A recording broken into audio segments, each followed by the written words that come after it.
சில நேரங்களில் சில மனிதர்கள். ஜெயகாந்தன் அவர்கள் எழுதிய கதையின் நிறைவு பகுதி. கதைக்குள்ளே போகலாமா? எல்லாருடைய மனதையும் தொட்ட இந்த கதை உங்கள் மனதையும் தொடட்டும். இந்த ஒரு வாரமாக நான் தனியாக தான் இருக்கேன். தனிமை தான் கடைசியாக நான் ஜெயிச்சுட்ட பலனாக எனக்கு கிடச்சிருக்கு. தனியாக இருக்கிறது ரொம்ப கஷ்டமாக வெறுமையாக இருக்குது. இந்த சின்ன வீட்டில் என் அறையில் நடு ராத்திரியில் இருட்டில் தலைக்கு மேலே சுற்றுற ஃபேனை விரித்து பார்த்துட்டு இதோ படுத்திருக்கேனே. இந்த தனிமை ரொம்ப சோகமாக இருக்குது. அது என்னமோ குருட்டாம்போக்கில் யோசிச்சுட்டு படுத்திருக்கேன். தனியாக இன்னும் 6-7 மணி நேரம் இப்படியே தான் படுத்திருக்கணும். அப்புறம் பால்காரன் வருவான், பால் வாங்கி வச்சுட்டு இவரும் மஞ்சுவும் வர்ற வரைக்கும் காத்திருக்கணும். அப்புறம் வாக்கிங் போகணும். வந்ததும் அவசரமாக சமைக்கணும். முதல் நாள் குக்கர் வாங்கினப்புறம் சமையலுங்கிறது ஒரு ப்ராப்ளமாக இல்லை. அன்றைக்கி வீட்டை புட்டிண்டு இவரோட வாக்கிங் புறப்பட்டுச்சு. இவர் கேட்குறார், வீட்டில் அம்மா இல்லையா? அண்ணா வீட்டுக்கு போயிருக்கா. ஏதாவது சண்டையா? அம்மா கோச்சிக்கின்னு போயிட்டாங்களா? அதெல்லாம் இல்லைன்னு சொல்லி வச்சேன். ஆனாலும் இவர் புரிஞ்சுன்னுட்டார். வர ஞாயிற்றுக்கிழமை மஞ்சுவையும் இவரையும் இங்கே வர சொல்லியிருக்கேன். ஞாயிற்றுக்கிழமை நேத்திக்கு கூட நான் அங்கே தான் போயிருந்தேன். ஆனால் நேத்திக்கு ஒரு அதிசயம். இத்தனை நாளாக வெளியே வராத பத்மா நேற்று அடிக்கடி கண்ணில் பட்டுட்டே இருந்தா. ஆனால் என்கிட்ட பேசலை. பார்த்த உடனே ஸ்மைல் பண்ணான். அது கூட சும்மா ஒரு மேனஸுக்கு தான். என்னமோ அவளுக்கு என்னை பிடிக்கலைன்னு மட்டும் அவள் முகத்தில் எனக்கு தெரியறது. எப்படி பிடிக்கும்? அப்போ தான் எனக்கு தோணித்து, இவ ஆற்றுல இப்படி மணிக்கணக்காக டேரா போடுறது நல்லா இல்லைன்னு. இப்போ தான் இங்கே யாருமே இல்லையே, இவரையும் மஞ்சுவையும் நம்ம ஆற்றுல அழைச்சிட்டு பேசிகிட்டு இருக்கலாமேன்னு நினச்சேன். அதுக்கு ஆரம்பமாக தான் நெக்ஸ்ட்டு சண்டே நம்ம ஆற்றுல நம்ம மீட் பண்ணுவோம் மஞ்சு, நீ அங்கே வந்துட்டுன்னு கூப்பிட்டு. மஞ்சுவுக்கு ரொம்ப சந்தோஷம். சும்மா கூப்பிட்டா இப்படி விருந்து உண்டா அப்படின்னு கேட்குறார் இவர். தூக்கம் வரல. இன்னும் 5 நாள் இருக்குது ஞாயிற்றுக்கிழமைக்கு. ஞாயிற்றுக்கிழமை விருந்துக்கு என்ன செய்யலான்னு நான் இப்போ பிடிச்சி யோசிக்க ஆரம்பிக்கிறேன். பாலை வாங்கிட்டு திரும்புறச்ச பேப்பர் வர்றது. பாலை கொண்டு போய் மூடி வச்சுட்டு பேப்பர் படிக்கலான்னு ஹாலுக்கு வரேன். சோஃபாவில் உட்காந்து பேப்பரை பிரிக்கிறேன். வெளியில் கார் சத்தம் கேட்குறது. இவர் தான் வந்துட்டாரான்னு நினச்சி எழுந்து போய் பார்த்தா, அட கஷ்டமே, மாமா வரார், கையில் லெதர் பேக்கை தூக்கிண்டு. ஆமாம், அடுத்த வாரம் வருவேன்னு சொல்லிட்டு போனாரே, அது ஞாபகம் இருக்கபடியே அடுத்த வாரங்கிறது இவ்வளோ சீக்கிரம் வந்துட்டேன் ஞாபகம் இல்லை. என்ன கஷ்டம். அம்மாவை இன்றைக்கி அழைச்சிட்டு வந்தே ஆகணும். மாமா ரொம்ப குதூகலமாக வரார். நல்ல வேளை, எங்கே நீ வாக்கிங் போயிருக்கிறப்போ வாசலில் நிற்க போகிறேனோன்னு நினச்சேன். உட்காருங்க மாமா, காஃபி போட்டுட்டு வரேன். அவர்கிட்ட இருந்து கலட்டிண்டு அடுக்கலைக்கு போகிறேன். பாத்திரம் தேய்க்கிறேன். மாமா பேப்பர் படிச்சுட்டு ஹாலில் உட்காந்துட்டுருக்கார். எனக்கு தெரியும், இந்த மாமாவுக்கு இப்போ மெட்ராஸில் ஒரு வேலையும் இல்லை. என்னோட தனியாக இருக்கலாங்கிற ஆசையில் தான் இவர் ஓடி வந்திருக்கிறார். ஆமாம், எனக்கு நன்னா புரியுறது. இந்த ஒரு வாரமாக நான் இந்த வீட்டில் அம்மாவையும் அனுப்பிச்சிட்டு இவரோட ஏக குதூகலமாக இருந்துகிட்ருப்பேன்னு ஒவ்வொரு நாளும் கற்பனையில் காலந்தள்ளி பெருமூச்சு விட்டுட்டு இருந்திருப்பார். மனசு தாங்காமல் நாளை எண்ணிட்டு இருந்துட்டு நேற்று சாயங்காலமே ரயிலே இருக்கார். அதிகாலையில் வந்தால் இவரும் இங்கே இருக்கிறத பார்த்துடலாமேன்னு நினச்சிருப்பார். மாமா மனசு எனக்கு தெரியாதா? பாத்திரம் தேய்ச்சி வச்சுட்டு காஃபி போட்டுட்டு மாமா கிட்ட வைக்கிறேன். மாமா என்னையே அளக்கிற மாதிரி பார்க்குறார். கனகம் அன்னைக்கு போனவ அப்புறம் உன்னை பார்த்தாளா? இல்லை, நான் தான் இன்றைக்கி போய் பார்க்க போகிறேன். அவர் அதுக்கு ஒன்றும் சொல்லாமல் காஃபியை சாப்பிட்றார். நானும் நின்றுண்டே காஃபி சாப்பிட்றேன். அவர் என்னமோ சொல்ல போகிறார். அதுக்காகத்தான் நான் காத்துட்டு நிற்கிறேன். அவர் என்ன சொல்ல போகிறார் தெரியுமா? நீ எதுக்கு அந்த ஆத்துக்கு போகிறே, வேணும்னா அவளே வரட்டுமே, என்னென்னவோ அப்படி தான் சொல்ல போகிறார். கரெக்ட், அதை தான் சொல்ல ஆரம்பிக்கிறார். கணேசே உன்னை வெளியே போன்னு சொன்னானே, அதுக்கப்புறம் நீ அந்த ஆத்துக்கு போனதே இல்லையே? இல்லை. அவன் மட்டும் இங்கே வரானே? அவன் அம்மா இருக்கா இங்கே, அம்மாவை பார்க்க அவன் வருவான். பாட்டியை பார்க்குறதுக்கு பேர குழந்தைங்க வரும். ஓ, அந்த மாதிரி இப்போ நீ அம்மாவை பார்க்க போறியாக்கும். எக்கத்தாளமாக சொல்லிகிட்டே காஃபி டம்ளரை நீட்டுறார். நான் அதை வாங்கிட்டே சொல்கிறேன், நான் ஒன்றும் அவள் ஆற்றுக்கு போகல, வெளியே நின்றுட்டே இந்த மாதிரி மாமா வந்திருக்கிறார், வீட்டுக்கு வா அப்படின்னு ஒரு குரல் கொடுத்துட்டு வந்துடுவேன். விஷயத்தை உடைச்சிட்டு அடுக்கலைக்கு போகிறேன். மாமா பின்னோட எழுந்து வரார் போல் இருக்குது. அடுக்களை வாசலில் நின்றுட்டு சொல்கிறார், அப்போது எனக்காகத்தான் நீ அப்போ அங்கே போறியா? ஆமாம், அன்றைக்கி போகிறச்சே அம்மா சொல்லிட்டு தான் போனான், நீங்கள் வந்தால் சொல்லி அனுப்ப சொல்லி. ஓ, நான் உன்னோட தனியாக பேசணுன்னு தானே இப்போ வந்திருக்கேன். அதுக்கு என்ன, நம்ம தனியாக பேசுறது இல்லையா? மாமா சிரிக்கிறார். என்னத்துக்கோ இந்த சிரிப்பு, வேணும்னே பொய்யா சிரிக்கிறார். நீ ரொம்ப பொல்லாதவளாக ஆயிட்ட அப்படின்னு சொல்லிக்கிட்டே கிள்றதுக்காக கிட்டே வரார். வெளியிலே கார் சத்தம் கேட்குறது. மாமா நீங்கள் குளிச்சுட்டு இருங்கோ, கதவை சாத்திக்கோங்கோ, நான் போயிட்டு வந்துடுறேன்.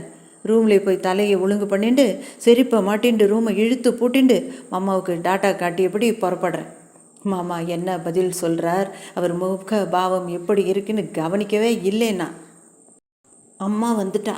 காலையிலே நான் பிளான் பண்ண மாதிரியே ஒரு டாக்ஸியில் போய் வண்டியை விட்டு கீழே இறங்காமல் விஷயத்தை சொல்லிட்டு வந்துட்டேன்.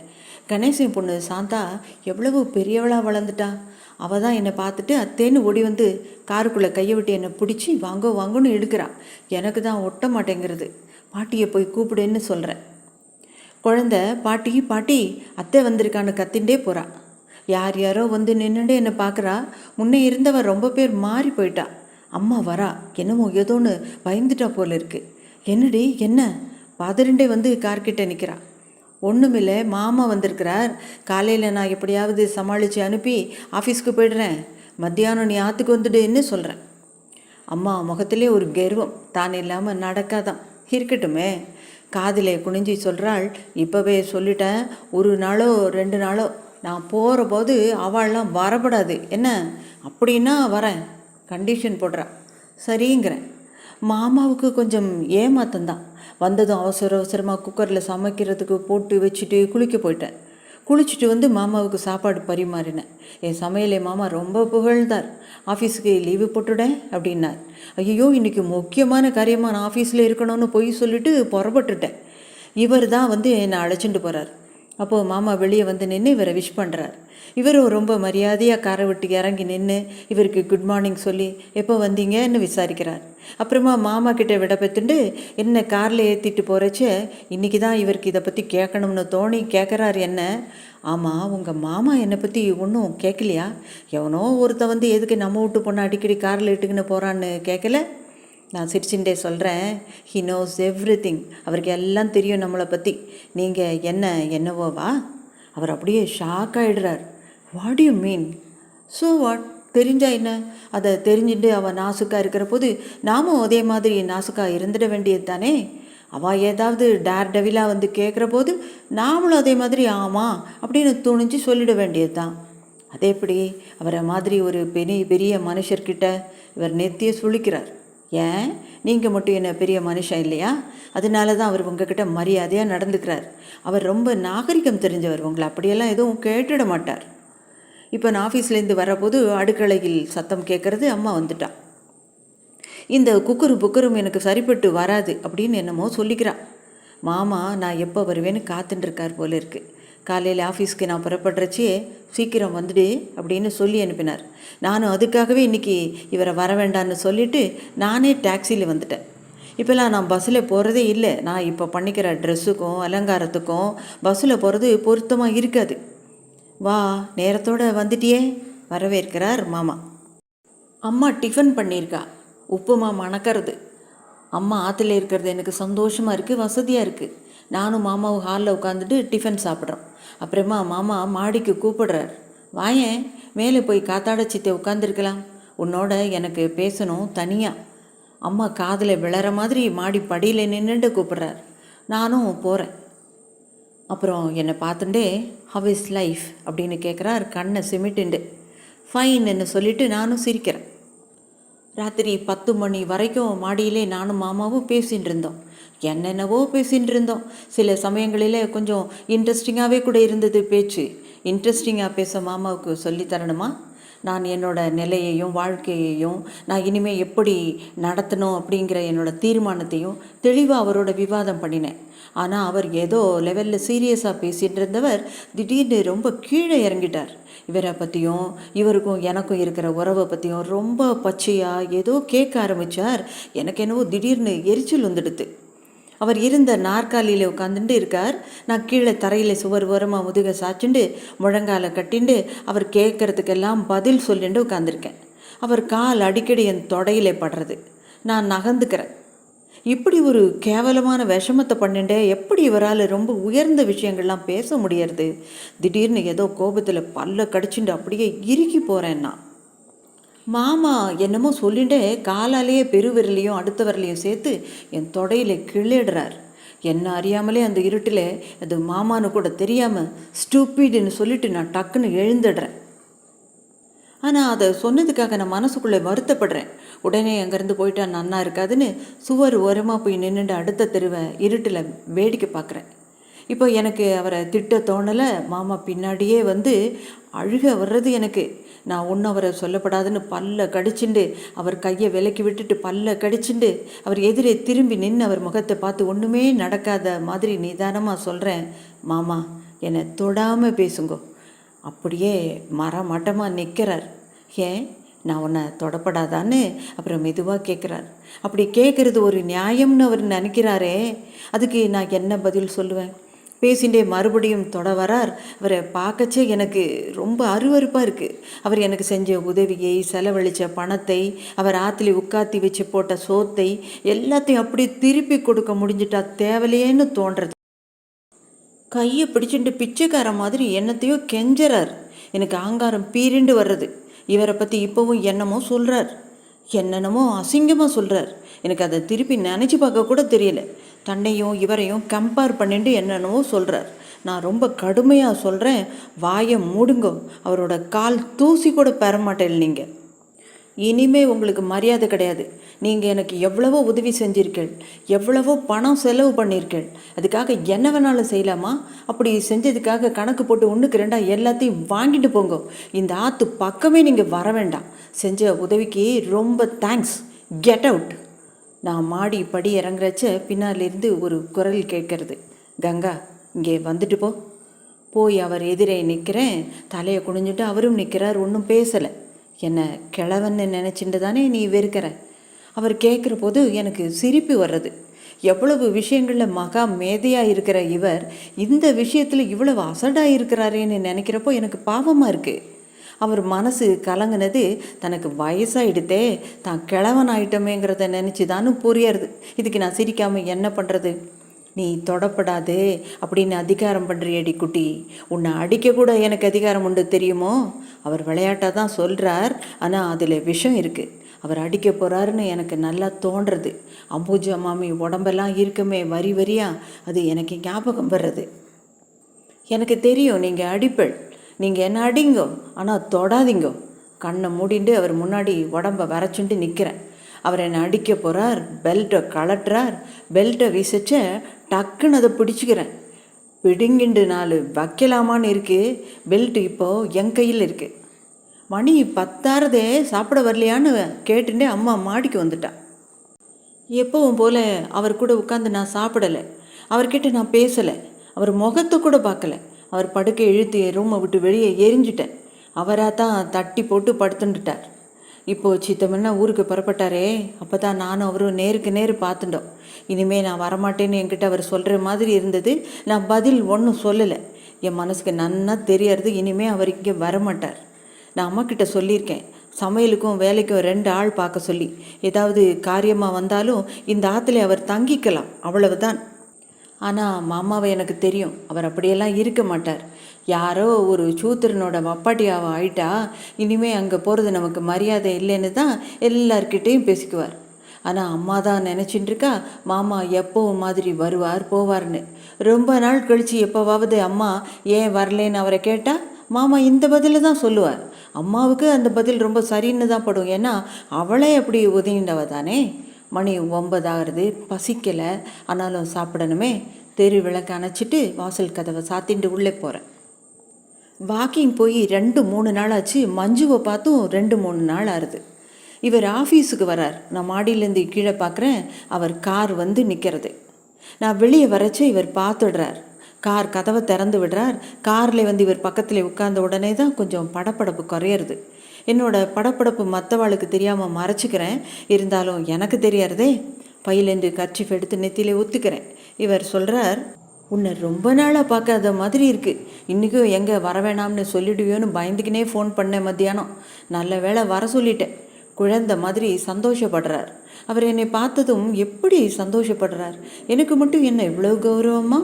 நானும் சொல்கிறேன், ஆமாம் எனக்கு கூட தான் ரொம்ப நாளாக பார்க்காத மாதிரி இருக்குது. இன்றைக்கி நானே ஃபோன் பண்ணியிருப்பேன், நீங்கள் பண்ணிட்டீங்க. உங்கள் குரலை ஃபோனில் கேட்கச்ச எனக்கு எவ்வளோ சந்தோஷமாக இருந்தது தெரியுமா? சொல்கிறச்ச எனக்கு தொண்டை அடைச்சிக்கிறது. திடீர்னு இதெல்லாம் என்னன்னு நினச்சிக்கிறேன். நாங்கள் பேசிக்கிறது ஏதோ 2 லவர்ஸ் பேசிக்கிற மாதிரின்னா இருக்குது. இதுக்கும் லவ்னு தான் பேர். இதெல்லாம் ஒப்புத்துக்கிறதுல என்ன வெக்கமா? இவர் உடம்பை பற்றி, மனசை பற்றி, வாழ்க்கையை பற்றியெல்லாம் நான் எவ்வளவு அக்கறையோடு நினச்சி பார்க்குறேன். இவரும் என்னை பற்றி எவ்வளவு சிரத்தையோடு நினச்சிக்கிறார், நடந்துக்கிறார். இவர் யார், நான் யார்?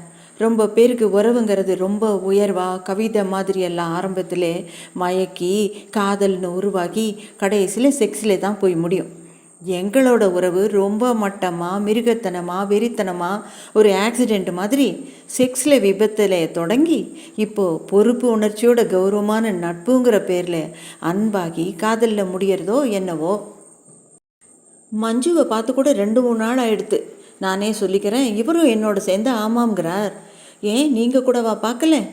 ஆமாம், 2-3 நாளாக நான் போகிற நேரத்துக்கு அது தூங்கிடுது. வாக்கிங் போகாததுனால காத்தாலையும் பார்க்குறதில்ல. நாளையிலேருந்து காலையில் வாக்கிங் போவோம் சொல்கிறேன். சரின்னு கேட்டுக்கிறார். கங்கா திடீர்னு கூப்பிடுறார். நம்மோட நிலைமையை, நம்மோட பரஸ்பர இந்த பிரியத்தை அவர் இங்கிலீஷில் சொல்கிறார்.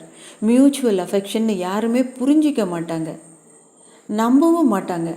Unless you get married someone. Oh, forget it.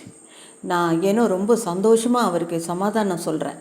யார் என்ன நினச்சா நமக்கு என்ன? நம்மளோட இந்த ஸ்நேகிதத்தில் தான் நான் அர்த்தம் காண்கிறேன்.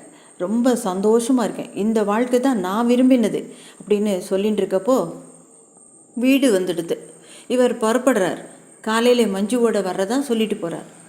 காலையிலே ஹார்ன் சத்தம் கேட்ட உடனே ஜன்னல் வழியாக பார்க்குறேன். இவர் மட்டும்தான் காரில் இருக்கார், மஞ்சுவை காணோம். நான் வீட்டை பூட்டிட்டு போய் காரில் ஏறிக்கிறேன். மஞ்சு ஏன் வரலேன்னு நான் கேட்கல. என் மனசுக்கு என்னமோ புரியறது.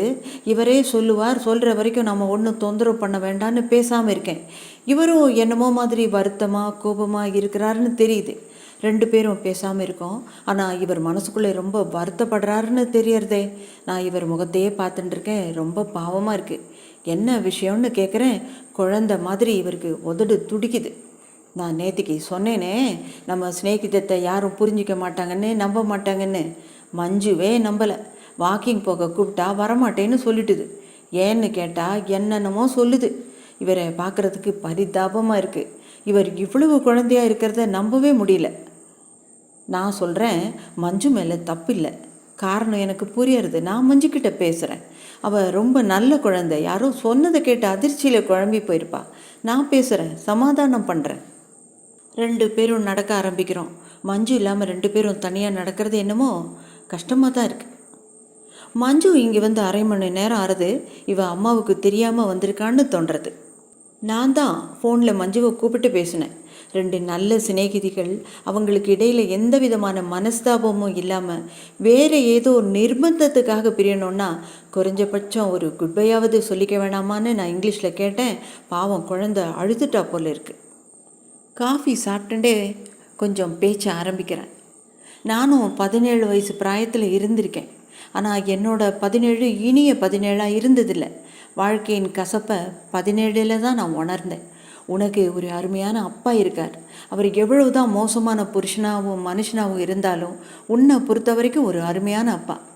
எனக்கு நினைவு தெரிஞ்சப்போ எனக்கு ஒரு அப்பா இல்லை. நான் யாருக்கும் பொக்கிஷமாக இருந்ததில்லை. உன் வயசு எனக்கு இருந்திருக்கு. உன் வயசு மட்டும்தான் எனக்கு இருந்திருக்கு. உனக்கு இருக்கிற வேறு எதுவுமே எனக்கு இருந்ததில்லை. நான் எதுக்கு இதெல்லாம் சொல்கிறேன்னு தெரியுதா? நல்ல சிநேகிதர்களாக இருக்கிறது ஒருத்தரை நல்லா தெரிஞ்சுக்கணும்.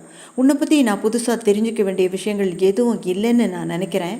ஆனால் என்னை பற்றி புதுசாகவும் பழசாகவும் நீ தெரிஞ்சுக்க வேண்டியது நிறைய இருக்குது. அதை தெரிவிக்காமல் உன்னோட நட்புரிமை கொண்டாடுறது நியாயமில்லைன்னு நினைக்கிறேன். இப்போது நினைக்கும்போது எனக்கு ஒரே ஆச்சரியமாக இருக்குது. 17 வயசில் நான் இப்படி ஒரு அசடாக இருந்தேன்னு. அந்த அசட்டுத்தனத்தை கதையிலே படித்தா கூட உன்னால் நம்ப முடியல. அப்படி ஒரு கதை எழுதுறதே இன்றைக்கி இருக்கிற காலேஜ் மாணவிகளோட கெட்டிக்காரித்தனத்தை கொச்சைப்படுத்துகிறதா உனக்கு தோன்றது. கெட்டிக்காரங்களாக இருக்கிறதும் உலகம் தெரிஞ்சவாளாக இருக்கிறதும் காலேஜுக்கு படிக்க வந்துட்டதுனாலே மட்டும் வந்துடுமா என்ன? அதெல்லாம் அவள் வளர்க்கப்பட்ட சூழ்நிலையும் வளர்த்தவாளையும் பொறுத்தது. அப்படி பார்க்க போனால் பத்மா மாதிரி ஒரு கெட்டிக்கார அம்மா இருக்கிறது உன்னுடைய அதிர்ஷ்டம். நீ தான் எங்கள் அம்மாவை பார்த்துருக்கியே, அடுக்கலையை தவிர ஒன்றுமே தெரியாது. Do you remember that story? சட்டினை அவள் முகத்தை பார்த்து கேட்குறேன். Which story? Agni Pravesam. You mean RKV? S, அது என் கதையும் கூட. நான் இவன் முகத்தை பார்க்காம வேறு பக்கம் திரும்பிண்டே சொல்லின்னு இருக்கேன். சுருக்கமாக என்னோடய முழு கதையும் சொல்கிறதானா அந்த ஆர்கேவி எழுதின அந்த அக்கினி பிரவேசம்தான் என்னுடைய கதை. அப்படியே டிட்டோ. அதே காலேஜ், அதே பஸ் ஸ்டாண்ட், அதே கார், அதே அவன், அதே அவள், எல்லாமே எல்லாமே. பட் த எண்ட், அந்த கதையோட முடிவு இருக்கே, அது ஒன்று தான் முழுக்க முழுக்க வேறு. அந்த கதையில் வர மாதிரி அதே அம்மா இல்லை, கதையில் வர்ற மாதிரி பெண்கள் இப்போ வாழ்க்கையில் இல்லை, என் வாழ்க்கையில் இருக்கிற மாதிரி அம்மாவும் அந்த கதையில் இல்லை. எப்படி சொல்ல முடியும்? அந்த அவள் தான் நான், அந்த அவன் தான் உங்கள் அப்பான்னு சொல்லிட்டு திரும்புகிறேன். இவ என்னையே வெறிச்சு பார்த்துட்டு உட்காந்துருக்கா. இது 12 வருஷத்துக்கு முன்னாலே நடந்தது. அதுக்கப்புறம் என்னுடைய வாழ்க்கையே ஒரு முடிவுக்கு வந்துடுச்சு. இப்போது நான் சொல்கிறது இப்போத்திய நவீன காலேஜ் பொண்ணான்னு உனக்கு அர்த்தமில்லாத பேச்சாக தோணலாம். இதெல்லாம் சரி பண்ண முடியாத ஒரு முடிவுக்கு வந்துட்ட பழைய கதை. பழைய கதைனாலும் பிரச்சனைகள் இப்போ புதுசாக தோன்றுறது. உன்னோட பரிதாபத்தையோ மன்னிப்பையோ வேண்டி நான் இதெல்லாம் சொல்கிறேன்னு நினச்சிடாத. சில விஷயங்களை உனக்கு தெளிவாக்கணுங்கிறதுக்காகத்தான் இதெல்லாம் நான் சொல்கிறேன். உங்கள் அம்மாவுக்கு உங்கள் அப்பாவோட மனைவின்னு சொல்லிக்கிறதுக்கு எவ்வளவு பாத்தியதை இருக்கோ அவ்வளவு பாத்தியதை உங்கள் அப்பாவோட ஆசை நாய்க்கின்னு பேர் எடுக்கிறதுல எனக்கு இருக்குது. எஸ், அந்த அளவில் பேர் மட்டும்தான். மற்றவா எப்படி வேணாலும் நினைக்கட்டும், நீ மட்டுமாவது இந்த உறவை கொச்சப்படுத்தாமல் புரிஞ்சுக்கோன்னு நான் கேட்குறேன். ஒருவேளை உங்கள் அப்பா உன் மேலே வச்சுருக்கிற பிரியமும் மரியாதையும் தான் இதுக்கு காரணமாக இருக்குமோ என்னவோ. நீ என்னை சந்திக்கிறதும் சந்திக்காமல் இருக்கிறதும் அவ்வளோ முக்கியம் இல்லை. ஒருவேளை உங்கள் அம்மா உன்னை தடுத்திருக்கலாம், ஒரு விதத்தில் அது சரியும் கூட. ஆனால் நீயே என்னை பார்க்க அசிங்கப்பட்டுட்டு ஒதுங்கி இருந்தால் அது சரியில்லைம்மா. நீ குழந்தை இல்லை, நான் பேசுகிறதெல்லாம் நீ புரிஞ்சிக்க முடியும்னு நான் நம்புகிறேன். உன்னை பொறுத்த வரைக்கும், உன் குடும்பத்தை பொறுத்த வரைக்கும் நான் எப்போவுமே ஒரு வெல்விஷர், நல்லது நினைக்கிறவன் மட்டும்தான். ஒரு குடும்ப சிநேகிதியாக நீ என்னை மதிச்சா நான் சந்தோஷப்படுவேன். இல்லையானா அதுக்காக நான் வருத்தப்பட மாட்டேன். உங்கள் அப்பாவோட நடத்தையினாலே ஏற்கனவே கெட்டு போயிருக்கிற அவர் பேரை என்னுடைய நட்பு ஒன்றும் புதுசாக கெடுத்துடாது. இந்த நட்பினாலே என் பேர் தான் கெடும். அதுதான் நான் விரும்புகிறதும் கூட. நம்முடைய நல்ல உறவுகள் அதனால் கெட்டு போயிடப்படாது. இதை சொல்கிறதுக்கு தான் நான் உன்னை கூப்பிட்டேன். காஃபி அப்படின்னு கேட்டுட்டே எழுந்திருக்கிறேன். என்னை பார்த்து இவ ஆதரவாக சிரிக்கிறான். அந்த ஞாயிற்றுக்கிழமை தான் நான் டிசப்பாயிண்ட் பண்ணிட்டேன். அதை பற்றி நான் உங்ககிட்ட நிறைய பேசணும். அன்றைக்கி சமையலுக்கு நான் ஹெல்ப் பண்ணுறேன்னு சொல்லியிருந்தேனே, இப்போது காஃபி போடுறதுக்காவது ஹெல்ப் பண்ணுறேன்னு கலக்கலப்பாக இங்கிலீஷில் பேசிகிட்டே அடுக்கலைக்கு வந்துட்டான். எங்களுக்குள்ளே புதுசாக இப்போது ஒரு அந்யோன்யம் பிறந்திருக்கு. மணி 5 ஆகுது. நான் உங்களை பார்த்துட்டு 5 மணிக்கெலாம் வந்துடுறேன்னு அம்மா கிட்ட சொல்லிட்டு வந்திருக்கேன். இவன் சொல்கிற போது என் மனசு ரகசியமாக வைக்கப்படுறது. அன்றைக்கி சாயங்காலமே இவர் வந்தப்போ எல்லாத்தையுமே சொல்லிட்டேன். நான் தான் ரொம்ப டீட்டெயிலாக எல்லாத்தையும் சொல்ல ஆரம்பித்து நேரத்தை எடுத்துட்டு இருந்தேன். 9 மணிக்கு மேலே இவரால் தாங்க முடியலை.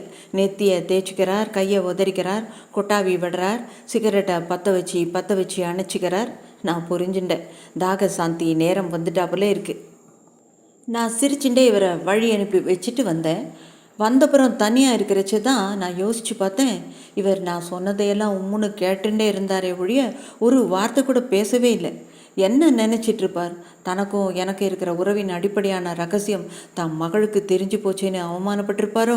மகளை பார்க்குறதுக்கு வெட்கப்படுவாரோ? இதையெல்லாம் மஞ்சுவுக்கு சொல்லிட்டேன்னு என் மேலே ஏதாவது கோபமாக இருக்குமோ? அடுத்த 4-5 நாளாக ஒன்றுமே பேசிக்கலை. நினச்சி பார்த்துக்கிற மாதிரி ஒன்றும் பேசிக்கலை. காலையில் 6-6:30 மணிக்கெலாம் வந்துடுறார். வாக்கிங் போகிறோம். கொண்டு வந்து விட்டுட்டு ஆஃபீஸ் போகிறச்ச மறுபடியும் என்னை வந்து அழைச்சிட்டு போகிறார். சாயங்காலத்தில் 2 நாளாக அவர் வர காணோம். நானே டாக்ஸியில் வீட்டுக்கு வந்துடுறேன். இவருக்கு வேலை இருக்காதா என்ன? ஆனால் இந்த 4 நாளாக இவர் ஒரு மாதிரி இருக்கார். ரொம்ப சீரியஸாக இதை பற்றியோ யோசிச்சுட்டே இருக்கார். என்ன விஷயம்னு கேட்டால் நத்திங்கன்னுடுறார். உடனே முன்ன மாதிரி ஆயிடுறார். இவர் இப்படி இருக்கிறது மனசுக்கு ரொம்ப கஷ்டமாக இருக்குது. இவர் எப்போவுமே தமாஷா ஏதாவது பேசிட்டு கலகலன்னு இருப்பாரே, என்னத்துக்கு இப்படி இருக்கார்? இதுக்காக இவர் போன காலமெல்லாம் போக இப்போ புதுசாக ஒரு மனுஷனாக மாற பார்க்குறார். இவர் இப்படி இருக்க வேண்டாமே. நாளைக்கு அப்புறம் இன்றைக்கி தான் சாயங்காலமாக இவர் ஆஃபீஸ் வாசலில் என்ன மீட் பண்ணி காரில் ஏற்றிட்டு வரார். இவர் கார் ஓட்டிகிட்டு வரச்ச நான் இவரை சைடில் இவர் முகத்தை பார்த்துட்டே வரேன். மத்தியானம் நீங்கள் சாப்பிடலை போல இருக்கே. அப்படின்னோ எனக்கு தெரிஞ்சிட்டதை பற்றி ரொம்ப ஆச்சரியத்தோடு கேட்குறார். உங்கள் முகத்தை பார்த்தாலே தெரியறதே. Is it? மூஞ்சிலே உனக்கு தெரியுதா? இன்னும் என்னென்னலாம் தெரியுது சொல்லி பார்க்கலாம். ஏதோ சாதாரணமாக இருக்கிற பாவனையிலே ஹாஸ்யம் பண்ணுறார். நான் சாப்பிடலைன்னா சாப்பிடலையான்னு என்னை வளர்த்துச்சே ஒரு ஆயா, அதுக்கு அப்பாலே நீ தான் கேட்குற. இதை சொல்லிண்டே எவ்வளவு புகை விடுறார்.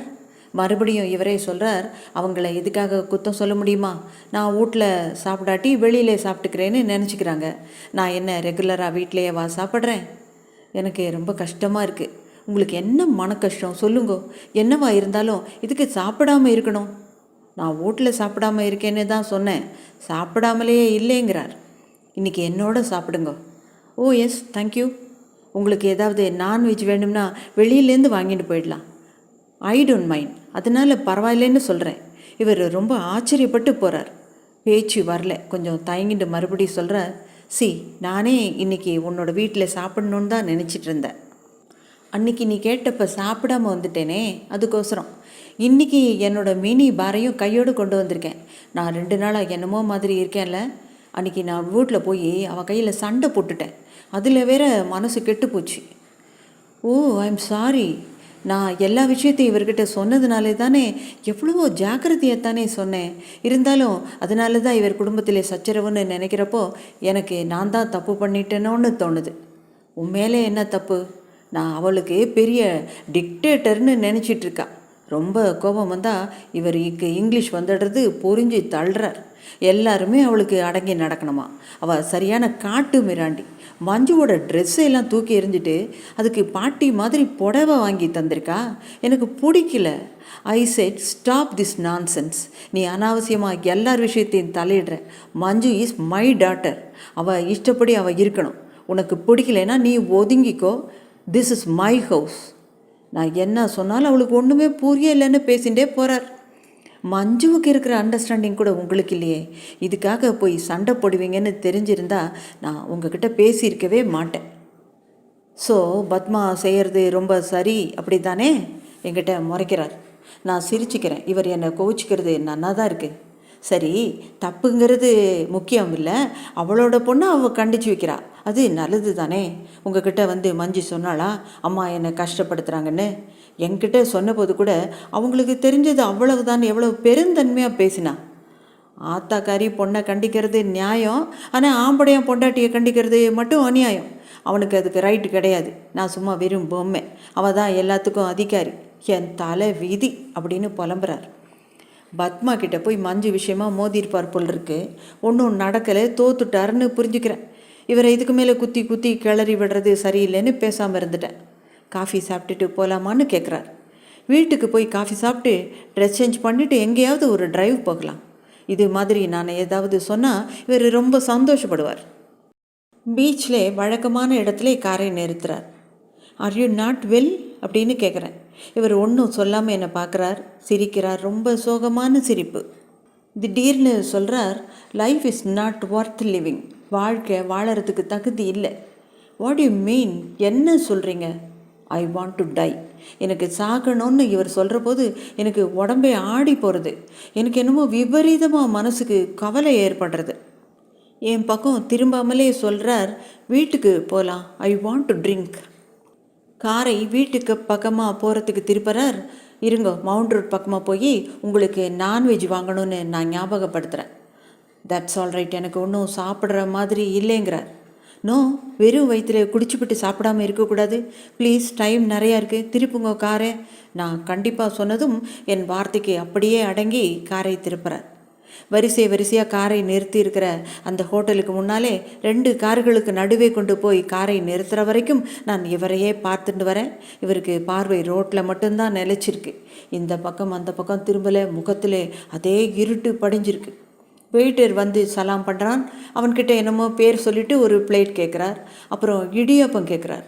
என்கிட்ட திருப்பி சொல்கிறார், இதுக்கு மேலே போய் உனக்கு மாத்திரம் நீ என்ன குக் பண்ண போகிற? You also take idiyappam. இது வெஜிடேரியன் டிஷ் தான். 1 டஜன் கொடுப்பா. வீட்டில் மில்க் இருக்குல்ல? இருக்குது. இடியாப்பத்து மேலே ஊற்றி சர்க்கரையை போட்டுன்னு சாப்பிட்டா நல்லா இருக்கும். நம்ம மஞ்சுவில் 1.5 டஜன் தின்னும். இதை சொன்ன உடனே மஞ்சுவை பற்றி என்னமோ நினச்சிக்கிறார். முகத்திலே அந்த இருட்டு கண் கலங்கிறது. இனிமேல் நானாக எதுவும் கேட்கப்படாதுன்னு மனசுக்குள்ளே தீர்மானம் பண்ணிக்கிறேன். நிச்சயம் இவர் என்கிட்ட தன் மனக்குறைய சொல்லிடுவார்னு எனக்கு தோன்றது. இல்லைன்னா இவர் எதுக்கு இவ்வளோ மன கஷ்டத்தோட என்ன பார்க்குறதுக்கு வரார்? அதுவும் இன்றைக்கி டின்னரே என்னோட சாப்பிடணும்னு நினச்சிட்டு தானே வந்திருக்கார். தன்னோட கஷ்டத்தை என்கிட்ட சொல்லி ஆற்றிக்கலாம் தான் வந்திருக்கார். வீட்டுக்கு வந்ததும் காரை ஒதுக்குப்புறமாக நிறுத்துறார். நான் வந்து கதவை திறக்கிறேன். கதவை திறந்துட்டு வரத்துக்குள்ளே எல்லாத்தையும் 2 கையிலையும் அள்ளிண்டு நிற்கிறார். கொடுங்கோ, நான் கொண்டு வரேன்னு கேட்குறேன். தரமாட்டேங்கிறார். இதோ மேலே இருக்கிறதே, இதை மட்டும் எடு, இதுதான் உனக்கு, மற்றதெல்லாம் நீ தொடக்கூடாது அப்படிங்கிறார். இப்போ தான் எனக்கு புரியறது. அதனால் என்ன, பழக்கம் இல்லாததுனால தான் நான் அதை சாப்பிட்றது இல்லை ஒழிய தொடப்படாது பார்க்கப்படாதுன்னெல்லாம் ஒன்றும் இல்லை. அப்படியானா இதை மட்டும் நான் சாப்பிடலாமான்னு இவர்கிட்ட பேச்சு கொடுக்குறேன். இவர் இப்படியே ஏதாவது லைட்டாக பேசிகிட்டு இருந்தால் போதுமே. எல்லாத்தையும் கொண்டு வந்து டீப்பாய் மேலே வச்சுட்டு போய் கார்லேருந்து ஒரு சின்ன சூட்கேஸ் மாதிரி ஒரு கருப்பு பெட்டியை கொண்டு வரார். ஓஹோ, இதுதான் அவர் சொன்ன மினி பார் போல இருக்குது. அந்த பெட்டியை திறக்கிறார். உள்ளே பளபளன்னு வெல்வெட் லைனிங் கொடுத்துருக்கு. அழகழகாக 2 வைன் கிளாஸ், அப்புறம் ஒரு பாட்டில், என்னமோ விஸ்கி, பச்சை பாட்டில், அதையும் எடுத்து மேலே வைக்கிறார். முகத்திலே தனியாக ஒரு பிரகாசம் வந்துடுறது. Why don't you join? ஐயோடி, இவருக்கு இருக்கிற தைரியத்தை பாரு. என்னையும் இதில் சேர்ந்துக்கிறியான்னு கேட்குறார். ஏன் உங்களை மாதிரி ஆக சொல்கிறேளா என்னையும்? நேவர். நீ என்னைக்கும் என்ன மாதிரி ஆக முடியாது, ஆகவும் மாட்டேன். நான் ஒரு குட் ஃபார் நத்திங், ஒன்றுக்கு உதவாதவன். ஓகே, லீவ் இட், விட்டு தள்ளு. ஒரு சொம்பில் தண்ணி குடிக்கிறதுக்கு தண்ணி கொண்டாந்து கூட இன்னும் கேட்குறார். இப்போ தான் எனக்கு ஞாபகம் வர்றது, இவர் ஆற்றுல இவர் குடிக்கிறச்ச பார்த்துருக்கேன். சோடாவை ஊற்றி கலந்துன்னா குடிப்பார். ஐயோ, மறந்துட்டேனே. ஒரு நிமிஷம் இருங்கோ, பக்கத்துலேயே கடை இருக்குது, நீங்கள் உட்காந்துருங்க, நான் போய் உங்களுக்கு சோடா வாங்கிட்டு வரேன் அப்படின்னு எழுந்துக்கிறேன். ப்ளீஸ் கங்கா, நோ, சோடா வேண்டாம், தண்ணி போதும். சில சமயத்தில் தண்ணி ஊற்றிக்கலாம். சிட் டவுன்னு எழுந்து வந்து நின்றுட்டு வழியை மறைக்கிறார். எனக்கு இவரை நன்னா ட்ரீட் பண்ணலையோன்னு சங்கடமாக இருக்குது. ஒரு குடிக்கார பயலுக்கு நீ ஓடி போய் சோடா வாங்கிக்கின்னு வரணுமா, அதுவும் இந்த நேரத்தில்? இவர் என்னை நிமிர்ந்து பார்க்குறார். உதடும் கண்ணும் சிவந்து நெத்தி சுருங்கிறது. ப்ளீஸ், உன்னுடைய அன்பாலையும் பாசத்தாலையும் என்னை வதைக்காதே, எனக்கு அதுக்கெல்லாம் தகுதி இல்லை. குடிக்கிறதுக்கு முன்னாலே என்னத்துக்கு வளர ஆரம்பிக்கிறேள்? விளையாட்டாக சொல்லிட்டே நான் அடுக்கலைக்கு வந்துட்டேன் தண்ணி கொண்டு வர்றதுக்கு. தண்ணியை ஜக்கில் கொண்டு போய் வைக்கிறேன். வாசனை நெடியாக அடிக்கிறது. நான் அந்த பாட்டில் எடுத்து மோந்து பார்க்குறேன். அப்பா, என்ன நெடி, மூக்கை எரியறது, அப்படியே ஸ்பிரிட். இதை குடிச்சிட்டே இருந்தால் என்னத்துக்கு ஆகும் லிவர்? ஏதாவது சாப்பிட எடுத்து வைக்கவா அப்படின்னு கேட்குறேன். எனக்கு ஒன்றும் ஆயிடல, சும்மா பேசின்னு இருக்கலாம், அதுக்காகத்தான் தண்ணி கேட்டேன். நான் இவரை கேட்குறேன், நீங்கள் என்னை குடிக்கிறதுக்கு அட்வைஸ் பண்ணுவேளா? ஒரு நிமிஷம் அவர் என் முகத்தை பார்க்குறார். என்ன மாதிரி நீ ஆயிடக்கூடாது, எப்போவாவது சும்மா கொஞ்சம் டேஸ்ட் பண்ணுறதில்ல, தப்பில்லை, நத்திங் ராங் இன் இட். அப்படித்தான் ஆரம்பிக்கும். நான் கேட்குறேன். யூஆர் ரைட், அப்படியும் ஆரம்பிக்கும். நீ இதை தொடாமல் இருக்கிறதே நல்லதுன்னு சொல்லிட்டு பாட்டிலை தன் பக்கம் இழுத்து வச்சுன்றார். இன்றைக்கி நானும் குடிக்க போகிறேன். நோ ப்ளீஸ் டோன்ட்டுன்னு தடுக்கிறார். இவர் பதறிண்டு தடுக்கிறத பார்த்து நான் சிரிக்கிறேன். நான் சும்மா விளையாட்டுக்கு தான் சொன்னேன், இவரை சமாதானப்படுத்துகிறேன். கொஞ்ச நாள் 2 பேரும் மௌனமாக இருக்கோம். நான் என்னென்னமோ யோசிக்கிறேன். மனசில் ஏதோ பயம் வந்துடுது. திடீர்னு தோன்றது, இவரை நான் இழந்துடுவேனோன்னு. அப்படி இவரை இழந்துட்டா அதுக்கப்புறம் நான் குடிக்க ஆரம்பிச்சிருவேனா, இவர் நினைவாக குடிப்பேனான்னு என்னென்னவோ நினச்சிக்கிறேன். நான் குடிக்கிறதுக்கான நாளோ சந்தர்ப்பமோ எனக்கு வரவே வேண்டான்னு வேண்டிக்கிறேன். திடீர்னு கண்ணீரோட சொல்கிறார், நீ மட்டும் இல்லைன்னா நான் இந்நேரம் சூசைட் கமிட் பண்ணிவிட்டு செத்து போயிருப்பேன். என்னத்துக்கு இந்த உசுறு? மானம் பூட்டுது, மரியாதை பூட்டுது. எனக்குன்னு யார் இருக்காங்க? நீ ஒரு பைத்தியக்காரி, என்னை கட்டிக்கின்னு அழுவுற. ஐயோ கங்கான்னு சிரிக்கிறார். இவர் பேசுகிற வார்த்தைகள் எப்படி இருந்தாலும் அதன் வழியாக இவர் மனசையும் மனசிலே கிடந்த இருக்கிற வருத்தத்தையும் தெரிஞ்சுக்கணும்னு மௌனமாக இவர் பேசுகிறத கேட்டுட்டே இருக்கேன். நானும் யோசித்து பார்க்குறேன், நான் என்னத்துக்கோசரம் இருக்கேன்? படிக்கும்போது நான் ஒரு மக்கு, பிஸ்னஸ்லேயே நான் செஞ்சதெல்லாம் குட்டிச்சோறு. ஒரு பொண்டாட்டிக்கு நல்லா புருஷனாக இருக்கிறதுக்கும் யோக்கியதை கிடையாது, என் குழந்தைகளுக்கு தகப்பனாக இருக்கிறதுக்கும் அருகதை கிடையாது. நான் எவ்வளவு மட்டமானவன்னு தெரிஞ்சால் நீ கூட இப்போ என்னை எந்திரிச்சு வெளியே போன்னு சொல்லிடுவேன். அப்புறம் நீ என்ன அப்படி சொல்லலைன்னா அது உன்னோட பெருந்தன்மையை தவிர எனக்கு அந்த யோக்கியதை இருக்குதுன்னு அர்த்தம் கிடையாது. சரி, இதுக்கெல்லாம் இப்போ என்ன வந்ததாம் அப்படின்னு கேட்கணும் போல் இருக்கு எனக்கு. ஆனால் கேட்கல. எனக்கு வயிற்ற பசிக்கிறது. மணி 10 ஆகிடுது. இவர் சாப்பிட இன்னும் 1 மணி நேரமாவது ஆகும் போல் இருக்கே. ஏதாவது சாப்பிட்றேளான்னு கேட்குறேன். அந்த பொட்டலத்தை எடுன்னு எதையோ காட்டுறார். நான் அதை எடுத்து கொடுத்துட்டு பிளேட் வேணுமான்னு கேட்குறேன். தலையாட்டுறார். இவருக்கு பிளேட் கொண்டு வந்து தரேன். அப்படியே நானும் 2 பிஸ்கெட் எடுத்துக்கிறேன். வந்து பார்த்தா பொட்டலத்தை பிரித்து வச்சுருக்கார். என்னமோ கையை காலையும் பறிப்பண்டு நிற்கிறதே. ஆட்டுக்குட்டியா? பார்க்குறதுக்கு என்னமோ மாதிரி இருக்குது. வட்ட வட்டமாக 2 ஸ்லைஸ் தக்காளி, ஒரு மூடி எலுமிச்சம்பழம், 2 பச்சை மிளகா. இதை இவர் எப்படி சாப்பிட போகிறாருன்னு பார்க்க ஆசையாக இருக்குது. இப்போது நிரப்பிக்கிறது 6வது கிளாஸ். இப்படி குடிச்சுட்டே சாப்பிட்டுண்டே இருப்பாரா? நாப்கின் கேட்குறார். நான் டவலை எடுத்துகிட்டு வந்து கொடுக்குறேன். திடீர்னு பேச ஆரம்பிக்கிறார். பேசிண்டே சாப்பிட்டுண்டே குடிக்கிறார். அந்த இலை நிறையா எலும்பும் முள்ளுமா கிடக்குது. இன்னும் இவர் சொல்ல வந்த விஷயத்த சொல்லாமல் மொழிகிண்டு தான் இருக்காருன்னு எனக்கு நல்லா புரியுறது. மெல்ல சொல்ல ஆரம்பிக்கிறார். ஸோ நாம் மீட் பண்ணதுக்கப்புறம் மோரார்லெஸ் கம்ப்ளீட்டாகவே கிளப்புக்கு போகிறத நான் நிறுத்திட்டேன். எப்போவோ ஒரு நாள் சும்மா போய் தலையை காட்டிட்டு வருவேன். 4-5 நாளாக நாம் மீட் பண்ணலையா, அப்போல்லாம் கிளப்புக்கு போனேன். எனக்கு பணம் தர்றது மஞ்சு தான். திரும்பவும் மஞ்சுக்கிட்ட கொண்டாந்து கொடுத்துட்டு அப்பாலே வாங்கிக்குவேன். அன்னைக்கு பணம் பத்தலை. மஞ்சுவை கேட்டேன். அதுங்கிட்டையும் கொஞ்சம் தான் இருந்துச்சு. பத்மா பீரோவிலேருந்து எடுத்துக்கின்னு வர சொன்னேன். எப்படியும் அன்றைக்கி திருப்பி கொண்டாந்து கொடுத்து வைக்க சொல்லிடலான்னு தான் கேட்டேன். அந்த மாதிரி முன்னே கூட 2-3 தப்பா எடுத்தாந்து கொடுத்து மஞ்சு எனக்கு எடுத்து கொடுத்துருக்கு. அன்றைக்கி அது எம்மா தொலைவு மாட்டேன்னு சொல்லிச்சு தெரியுமா. அப்பாலே கொண்டாந்து கொடுத்துது. அதுக்கோசரம் நான் கிளப்லேருந்து ஓடியாந்தனே. 5000 ரூபாய் எடுத்துக்கின்னு ஓடி போய் விளையாடினா 2 மணி நேரத்துக்கெலாம் சரன்னு பணம் பூரா போய்க்கினே இருக்குது. அன்றைக்கி ரொம்ப பேட் லக். கெலிக்கிற கார்ட்ஸ் கூட நான் கேட்டால் போடுது. அப்பால் கிளாஸையும் வச்சுக்கின்னு குந்திக்கின்னு விடிய விளையாடுவானுங்க. பாதியிலே போகவும் முடியாது. பணமோ கரையுது. மஞ்சுவை நினச்சிக்கின்னு பகீர்னு இருக்குது. என்ன பண்ணிட்டேன்? வாட் அ ஷேம்னு தலையை உலுப்பிண்டு ஒரு சிகரெட்டை பற்ற வச்சுட்டு கிளாஸை சிப் பண்ணிக்கிறார். கிட்டத்தட்ட 1/2 பாட்டிலை தீத்துட்டார். இன்னும் குடிப்பாரோ? இவ்வளவும் குடிப்பாரோ? இப்படி குடிக்கலாமே. தண்ணி இன்னும் கொஞ்சம் ஊற்றட்டுமான்னு கேட்குறேன். போதும், இன்றைக்கி அதிகமாக குடிச்சிட்டேன். This is the limit. உனக்கு பசிக்குமே, லெட் அஸ் ஈட். பால் கொண்டாந்து ஊற்றி சர்க்கரை போட்டுக்கின்னு சாப்பிட்டா இடியாப்பம் நல்லா இருக்கும். எங்கள் மஞ்சு 1 டஜன் துண்ணும். அப்போ சொன்னதே திருப்பி ஒரு தடவை இப்போ சொல்கிறார். முன்னே சொன்னது இவருக்கு ஞாபகம் இல்லைன்னு புரிஞ்சுக்கிறேன். அடுக்கலைக்கு போய் பாலை சூடு பண்ணிட்டு வரேன். இவர் இங்கிலீஷில் சொல்லின்னு இருக்கார். மெல்ல கேட்குறேன். கிளப்பில் ஏதாவது பிரச்சனையா? 2 கண்ணும் செவந்து கலங்கிறது. குழந்த மாதிரி தலையாட்டுறார். பணம் போனால் போகிறது. பணம் எவ்வளவு விரைய மாறுது. இதுக்காக போய் சீட்டை மாற்றி சூதாட்டத்தில் ஏமாத்துறதாவது. இவரே திரும்ப சொல்லிக்கிறார்.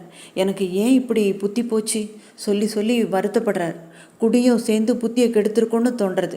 இல்லைன்னா இவர் ஒன்றும் காசு பணம் விஷயத்தில் எப்படியெல்லாம் அல்ப புத்தி படைச்சவர் இல்லை. என்னமோ செஞ்சுட்டார். பாத்ரூமுக்குள்ளே போய் பழைய பேக்கிலேருந்து எடுத்து வச்சுட்ட கார்ட்ஸை கொண்டு வந்து வின் பண்ணி காட்டியிருக்கார். கண்டுபிடிச்சிட்டாளாம். ஐயோ, எப்படி அவமானப்பட்டு இருந்திருப்பார். யாரும் ஒன்றும் பேசலையாம். அதுலேயும் ஒரு நல்லவன், நீ ரொம்ப குடிச்சிட்ட, வீட்டுக்கு போன்னு பிடிச்சிட்டு வந்து காரில் ஏற்றுறதுக்காக இவரை இழுத்தானான். இவர் அங்கேயே அழுதுருக்கார். ஐம் சாரி, பார்டன் மீன்னு என்னென்னமோ சொல்லி புலம்பியிருக்கார். அதில் ஒருத்தன் கேட்டானா, எவ்வளவு நாளாக இந்த மாதிரி எங்களை ஏமாத்திட்டுருக்கேன்னு. இப்போ தான் இதுதான் முதல் தடவைன்னு எப்படி அவளை நம்ப வைக்க முடியும்? இவர் தான் ரொம்ப கௌரவமான குடும்பத்தை சேர்ந்தவர்னு சொன்னப்போ ஒருத்தன் ஒன்று சிரிச்சானான். இந்த தப்புக்காக நான் எவ்வளவு வேணுமானாலும் அபராதம் கட்ட தயாராக இருக்கேன்னு சொன்னாராம். கிளப்பில் இருக்கிற பியூனெல்லாம் வந்து வேடிக்கை பார்த்தாலாம். இனிமேல் கிளப்பு பக்கம் நீ வரப்படாது, உன்னோட மெம்பர்ஷிப் கேன்சல் ஆகிடும், இனிமேல் இந்த ஆள் வந்தால் உள்ளே விடப்படாதுன்னு உத்தரவு போட்டுட்டு இருந்தது இவர் காரில் ஏறினப்புறம் காதில் விழுந்ததான். அன்றைக்கி ராத்திரியே தற்கொலை பண்ணிட்டு செத்துடணும்னு முடிவு பண்ணிட்டாராம் இவர். ஒரு பாட்டில் ஸ்லீப்பிங் பில்ஸை வச்சுட்டு, ஒரு பாட்டில் விஸ்கியோட 2 பில்ஸு, ஒரு கிளாஸுன்னு குடிச்சுட்டு தூக்கமாக போதையான்னு தெரியாமல் செத்துடுறதுன்னு தான் பிளானாக. ஆனால் கடைசியில் தைரியம் வரலையாம். உயிரோடு வாழறது ரொம்ப அவமானமாக இருக்கான். வெளியில் தலை காட்டினா எல்லாரும் தன்னை பார்த்து சிரிக்கிற மாதிரி சத்தம் கேட்குறதான். 1 மணி வரைக்கும் திரும்ப இதே தான் சொல்லிகிட்டு இருந்தார். இதோ பாருங்க, எல்லாமே ஒரு நல்லதுக்கு தான். இனிமேல் நீங்கள் அந்த கிளப்பு பக்கம் போகவே வேண்டாம். ஒன்றும் நஷ்டம் இல்லை. நீங்கள் ஏதோ மயக்கத்தில் தான் அப்படி செஞ்சிட்டேன்னு கொஞ்ச நாள் போனால் அவளும் புரிஞ்சுக்குவா. இதுக்காக மனசை குத்தி வருத்தப்படுத்திக்க வேண்டாம். உங்களை அவளுக்கு தெரியாதா? ஆனாலும் அந்த மாதிரி ஒரு காரியத்துக்கு எந்த மாதிரி ட்ரீட்மெண்ட் உண்டோ அதன்படி தான் அவளும் செஞ்சிருக்கா. அதுவும் நியாயம்தானே? ஒரு விதத்தில் நீங்கள் கிளப்புக்கு வரப்படாதுன்னு அவள் தீர்மானம் பண்ணினதே உங்களுக்கு செஞ்சிருக்கிற உதவின்னு நினச்சிக்கோங்க. இல்லைனாக்கா அங்கே போய் அவளோட தர்ம சங்கடமாக நீங்கள் நிற்க வேண்டி வந்திருக்கோம். எவனாவது ஏதாவது குத்தலாக சொல்லுவான், எல்லாமே நல்லதுக்குன்னு நினச்சிக்கோங்க. நான் சமாதானம் சொன்னேன். நான் ஆறுதலாக 2 வார்த்தை சொன்னால் போரும், அப்படியே சமாதானம் ஆயிடுறார். என் மேலே இவர் எவ்வளவு மதிப்பு வச்சுருக்கார். இப்போ 1 வாரமாக தினந்தோறும் சாயங்காலத்தில் இங்கே தான் வந்துடுறார். 9-10 மணி வரைக்கும் இருந்துட்டு போயிடுறார். வேறு கான்டாக்ட்ஸ் எதுவுமே இருக்கிறதா தோணலை. ஒரு இன்ட்ரெஸ்ட்டும் இவருக்கு வாழ்க்கையில் இல்லைன்னு தோன்றுறது. குடிக்கிறது ஒன்று தான் இப்போ இவருக்கு வாழ்க்கையில் துணை போல் இருக்குது. பேச்சு துணைக்கு நான். ஆஃபீஸில் இருக்கேன், ஃபோன் அடிக்கிறது இவராக தான் இருக்கும்னு எடுக்கிறேன். வேறு யார் இருக்கா எனக்கு ஃபோன் பண்ண? எஸ், மிஸ் கங்கா இருக்காங்களா? ஸ்பீக்கிங். என்ன ஆச்சரியமாக இருக்கே, ஆர்கேவி பேசுகிறார். நமஸ்காரம் சார், உங்களை பார்க்க வரணும், நேரில் தான் பேசணும். ஆஃபீஸ்க்கு வரலாமா? ஆற்றுக்கு வரலாமா? ஆற்றுல அம்மா இருக்காரண்ணா? அம்மா அண்ணாவாத்துக்கு போயிருக்கா. ஆஃபீஸ்க்கு வாங்களேன். லஞ்ச் ஹவரில் வரட்டுமா? Please come. தேங்க்ஸ், வரேன். இதுக்குன்னு நேரில் வந்து சொல்கிறேன். அது வரைக்கும் சஸ்பென்ஸ் தான் இருக்கட்டுமே. கதையிலே தான் இல்லை, லைஃப்லையாவது இருக்கட்டும். ஓகேவா? ஒன்றும் புரியலை. என்னவா இருக்கணும் யோசிச்சுக்கிறேன். சரி, சித்தை கழிச்சு தெரிஞ்சிட போகிறது. எதிரே வந்து உட்காந்து சொல்லின்னு இருக்காரே ஆர்கேவி, இந்த ஹாஸ்ய கதையை பென்சிலை சீவிண்டே சிரிக்காமல் கேட்டுட்ருக்கேன். நீங்கள் அன்றைக்கி வந்துட்டு போனேலே, அதுக்கப்புறம் எங்கள் அம்மா தான் உங்களை பற்றி கேட்டுட்டே இருந்தா. எத்தனையோ பேர் என்னை தேடி வரா. அவளை பற்றியெல்லாம் ஒன்றுமே கேட்குறதில்ல. ஆனால் உங்களை பற்றி மட்டும் சும்மா கேட்டுட்டே இருப்பாள். உங்களை பற்றி ரொம்ப புகழ்ந்துட்டே இருப்பாள். இவ்வளவு படிச்சுட்டும் இவ்வளவு பெரிய உத்தியோகம் பார்த்துட்டும் நீங்கள் ரொம்ப அடக்கமாக இருக்கலாம். நீங்கள் ஏன் இன்னும் கல்யாணம் பண்ணிக்கலேன்னு உங்களை பற்றி என்கிட்ட கேட்டால் நான் என்ன பதில் சொல்கிறது? இப்போது அதுக்கு ஒரு வேலை வந்திருக்கு. இதுக்கு மேலே உங்ககிட்ட பேசப்படாது. ஆற்றுக்கு வந்து நான் அம்மா கிட்ட பேசிக்கிறேன்னு சொல்லிவிட்டு ஒரு சிரிப்பு சிரிச்சுக்கிறார். உங்கள் சஸ்பென்ஸ் ரொம்ப வீக்காக இருக்கேங்கிறேன் நான். அதுக்காகத்தான் நான் சஸ்பென்ஸே வைக்கிறது இல்லை என்கிறார் அவர். பூரா விஷயத்தும் என்கிட்ட சொல்லலாமே. ஓ பேஷா, சொல்கிறதுக்கு என்ன, பெரியவா பேசினா பொருத்தமாக இருக்குமேன்னு நினச்சேன். இருந்தாலும் ஃபைனல் டிசிஷன் பண்ண வேண்டியது நீங்கள் தானே. இந்த ஆஃபீஸு சூழ்நிலையில் இதை பற்றி பேசுகிறது அவ்வளவா பொருத்தம் இல்லைன்னு நினச்சேன். என்னமோ திருட்டுத்தனம் பண்ணுற ஒரு மாதிரி சுற்றி பார்த்துக்கிறார். பரவாயில்லையே, சொல்லுங்க, இன்னும் லஞ்சு முடியலைங்கிறேன்னா. அவர் சொல்லின்னு இருக்கார். அவரோட கசினாம், பேர் ராமரத்னமாம். இவரை விட 2 வயசு குறைச்சலாம். அப்படின்னா 40 இருக்குமோ. பொண்டாட்டி செத்தப்புறம் கல்யாணமே வேணான்னு இருந்தாராம். குழந்தையெல்லாம் ஒன்றும் கிடையாதாம். பெங்களூரில் இருக்காராம். HMTயில் பெரிய ஆஃபீஸராம். முதல் கல்யாணத்தப்பவே வரதட்சணையெல்லாம் வாங்க மாட்டேன்னு விட்டாராம். போன மாதம் இங்கே வந்திருந்தாராம். ஆர்கேவியோட அம்மா தான் என்னை பற்றி பேசினாராம். இதை கேட்டப்போ ஆர்கேவிக்கே என்னமோ மாதிரி இருந்ததாம். இவனுக்கு கல்யாணம் பண்ணி வைக்கிறதுக்கு இந்த அம்மா ஏன் இப்படி கிடந்தா அலையறாள்னு நினச்சிண்டாராம். அப்புறம் இதில் ஒன்றும் தோஷம் இல்லை, நல்ல காரியம்தானேன்னு தோணித்தான். கேட்டு பார்க்கறது, பிராப்தம் இருந்தால் நடக்க மட்டுமேன்னு நினச்சி தான் வந்திருக்காராம். பிராப்தம் யாருக்கு? இவர் கசினிக்கா எனக்கா? ஒன்றும் பதில் சொல்லப்படாதுன்னு பல்ல கடிச்சுட்டு கேட்குறேன். கல்யாண விஷயம் பேச ஆரம்பித்த உடனே நான் வெக்கத்தில் நாணி தலை கவிழ்ந்துட்டது இருக்கிறதா இவருக்கு நினைப்பு போல இருக்குது சொல்கிறார். நீங்கள் ஒன்றும் சின்ன குழந்தை இல்லை. இந்த காலத்து பொண்களுக்கு படிப்பு உத்தியோகம்னு வந்தக்கவரும் கல்யாணத்தை பற்றி யோசிக்க அவகாசம் இருக்கிறதில்ல. என்னென்னமோ சொல்ல ஆரம்பிக்கிறார். அப்புறம் ஆர்கேவி கேட்குறார், அண்ணாவாத்து அட்ரஸ் வேணுமா? ஓ, அதுக்கு என்ன தரேனே அப்படின்னு ஒரு காகிதத்தில் எழுதுகிறேன். அந்த காகிதத்தை அவர் கையில் கொடுக்கச்சு சொல்கிறேன். சார், நீங்கள் அண்ணாத்து அட்ரஸ் கேட்டு கொடுத்துருக்கேன், அவ்வளவுதான். அவன் அட்ரஸை கொடுத்ததுனாலே கடைசியாக முடிவு பண்ண வேண்டியது நான் தான். முதல்லையே முடிவு பண்ணிட்டு தான் நீங்கள் முடிவு பண்ணிடாதீங்க. இது விஷயமா நான் நிறையா யோசிக்க வேண்டியிருக்குன்னு வழக்கமாக எல்லா பெண்களும் சொல்கிற மாதிரி சொல்கிறேன். இனிமேல் உங்களோட ஒன்றும் பேசுகிறதுக்கு இல்லை, எல்லாம் உங்கள் அம்மாக்கிட்ட பேசிக்கிறேன். சாயங்காலம் வரைக்கும் அங்கே இருப்பாளோன்னு. உங்கள் அண்ணாவும் ஆஃபீஸ்லேருந்து சாயங்காலம் வந்திருப்பார், அவர்கிட்ட பேசிக்கிறேன். அட்ரஸ் வாங்க தான் வந்தேன். நாற்றுக்கு போய் அம்மாவை அழைச்சிட்டு போகணும். 1/2 நாள் லீவு போட்டிருக்கேன். நாக்கும் ரொம்ப உற்சாகமாக பேசிட்டு பாதி கல்யாணத்தை முடிச்சிட்ட மாதிரி சந்தோஷப்பட்டுக்கிறார்.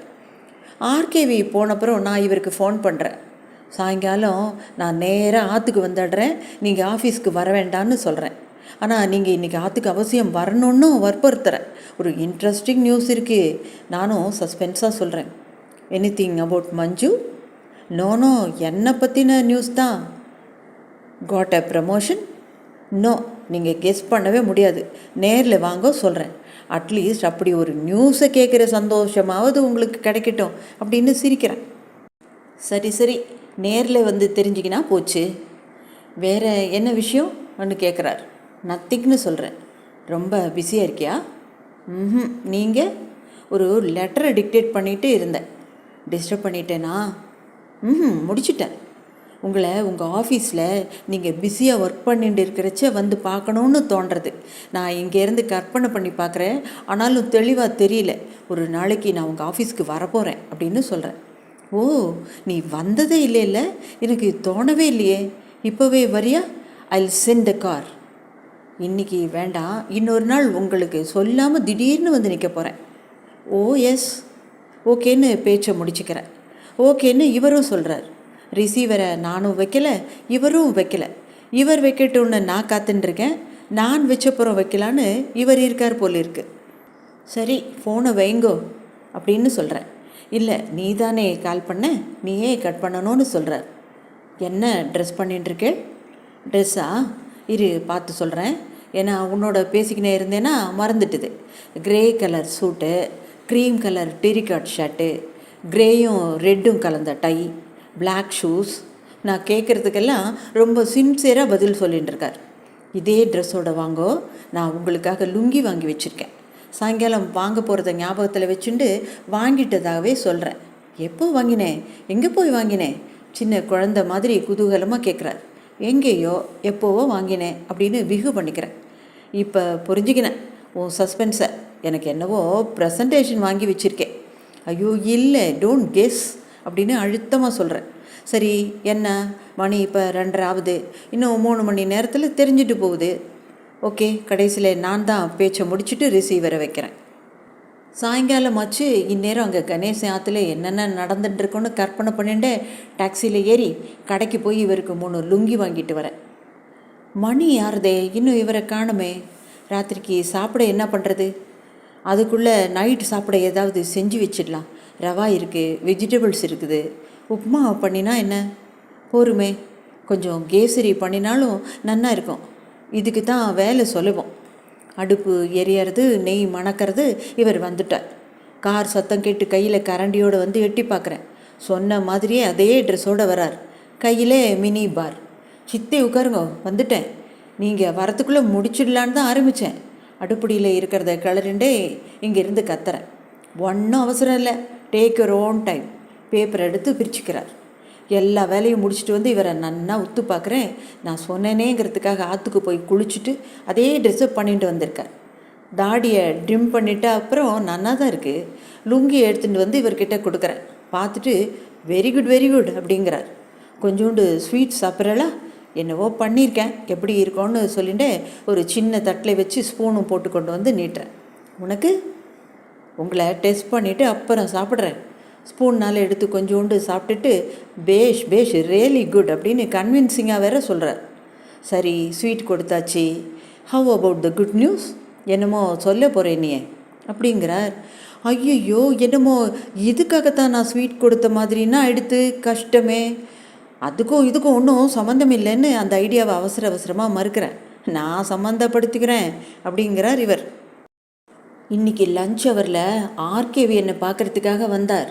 முதல்ல ஃபோன் பண்ணினார், பார்த்து பேசணும்னார். அம்மாவை பார்த்து பேசணுன்னார். அம்மா இங்கே இல்லைன்னு கணேசனோட அட்ரஸை கேட்டார். அதுக்கப்புறம் விஷயத்தை எங்கிட்டையும் சொன்னார். இனிமே தான் இருக்குது ஜோக்கு அப்படின்னு சொல்லிகிட்டே உள்ளே போய் டம்ளரில் ஜலம் கொண்டு வந்து வைக்கிறேன். இவருக்கு கொஞ்சம் குரலை கிண்டலாக மாற்றிக்கிறேன். நக்கலாக சிரிச்சுட்டே சொல்கிறேன். யாரோ அவருக்கு கசினாம், விடோயராம், என்னை பொண்ணு பார்க்கலாமான்னு சொன்னாலாம். இந்த வேடிக்கையை பார்க்குறதுக்காக அட்ரஸ் கொடுத்து அனுப்பிச்சிருக்கேன். இந்நேரம் போயிருப்பார் அங்கே. நான் சொல்லிகிட்டே இருக்கச்ச மந்திர ஸ்தாயிலே குரலை மாற்றிட்டு ரொம்ப சீரியஸாக கேட்குறார் அவர். இதில் சிரிக்கிறதுக்கு என்ன இருக்குது? இதுக்கு எப்படி பதில் சொல்கிறதுன்னு யோசிக்கிறேன். இதை இவர் கேட்குறதுனால நான் யோசித்து தான் பதில் சொல்ல வேண்டியிருக்கு. என்னை பார்க்காம தட்டில் இருக்க ஸ்பூனாரை எல்லாம் எடுத்து சாப்பிட்டுட்டே எதையோ ஆழமாக யோசிக்கிறார். அப்புறம் என்னை பார்த்து சிரிக்கிறார். சிரிச்சுட்டே சொல்கிறார், indeed it's a good news.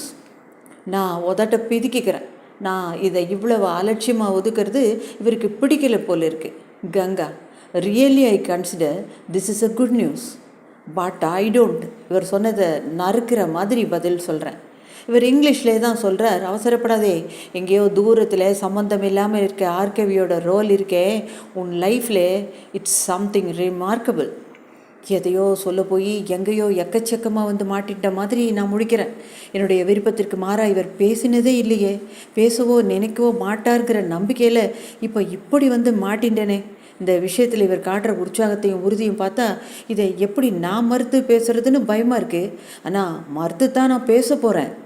ஆனால் இவர் விடமாட்டார் போல் இருக்கே. நீங்கள் இதை பற்றி யோசித்தது போதும். இவர் அடக்கிற மாதிரி நான் பதில் சொல்கிறேன். இது உங்கள் கையிலையும் என் கையிலையும் இல்லை. பெண் கேட்க போயிருக்காளே அங்கே கணேசனும் என்னோட மண்ணியும் ஏன் அந்த தெருவே நின்று என் கதையை அவளுக்கு சொல்லாதோ. இதில் என்ன ஜோக்குன்னு கேட்டேளே, அது அவளுக்கு தெரியும். என்னை பொண்ணு பார்க்க வந்த ஜோக்கை புரிஞ்சுண்டு இந்நேரம் அவையெல்லாம் சிரிச்சின்னு இருப்பா. நான் சொல்கிறது இவருக்கு ரொம்ப கொடுமையாக தோன்றது போல் இருக்கு. நான் அப்படியெல்லாம் நடக்காது. கடைசியாக உன்னண்டா வரும்போது நீ மட்டும் எஸ்ன்னு சொல்லிட்டீன்னா இது நிச்சயமாக நடக்கும்னு உறுதியாக சொல்கிறார்.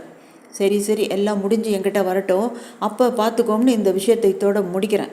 ஆனால் எனக்கு தெரியும் இது என்கிட்ட வராது. அப்படி வந்தாலும் நான் அதுக்கு எஸ் சொல்ல போகிறது இல்லை. நான் தப்பு பண்ணிட்டேனோ? ஆர்கேவிக்கு அவள் அட்ரஸை கொடுத்து அனுப்பியிருக்கப்படாதோ? என்னத்துக்கு ஒன்றொன்னும் நான் இப்படி பண்ணுறேன்? பிரத்தியாரை இப்படி எதுலையாவது சிக்க வச்சு அதில் இந்த அம்மாவையும் இப்படி சிக்க வச்சு பார்க்குறதுல எனக்கு என்ன அப்படி ஒரு சந்தோஷம்.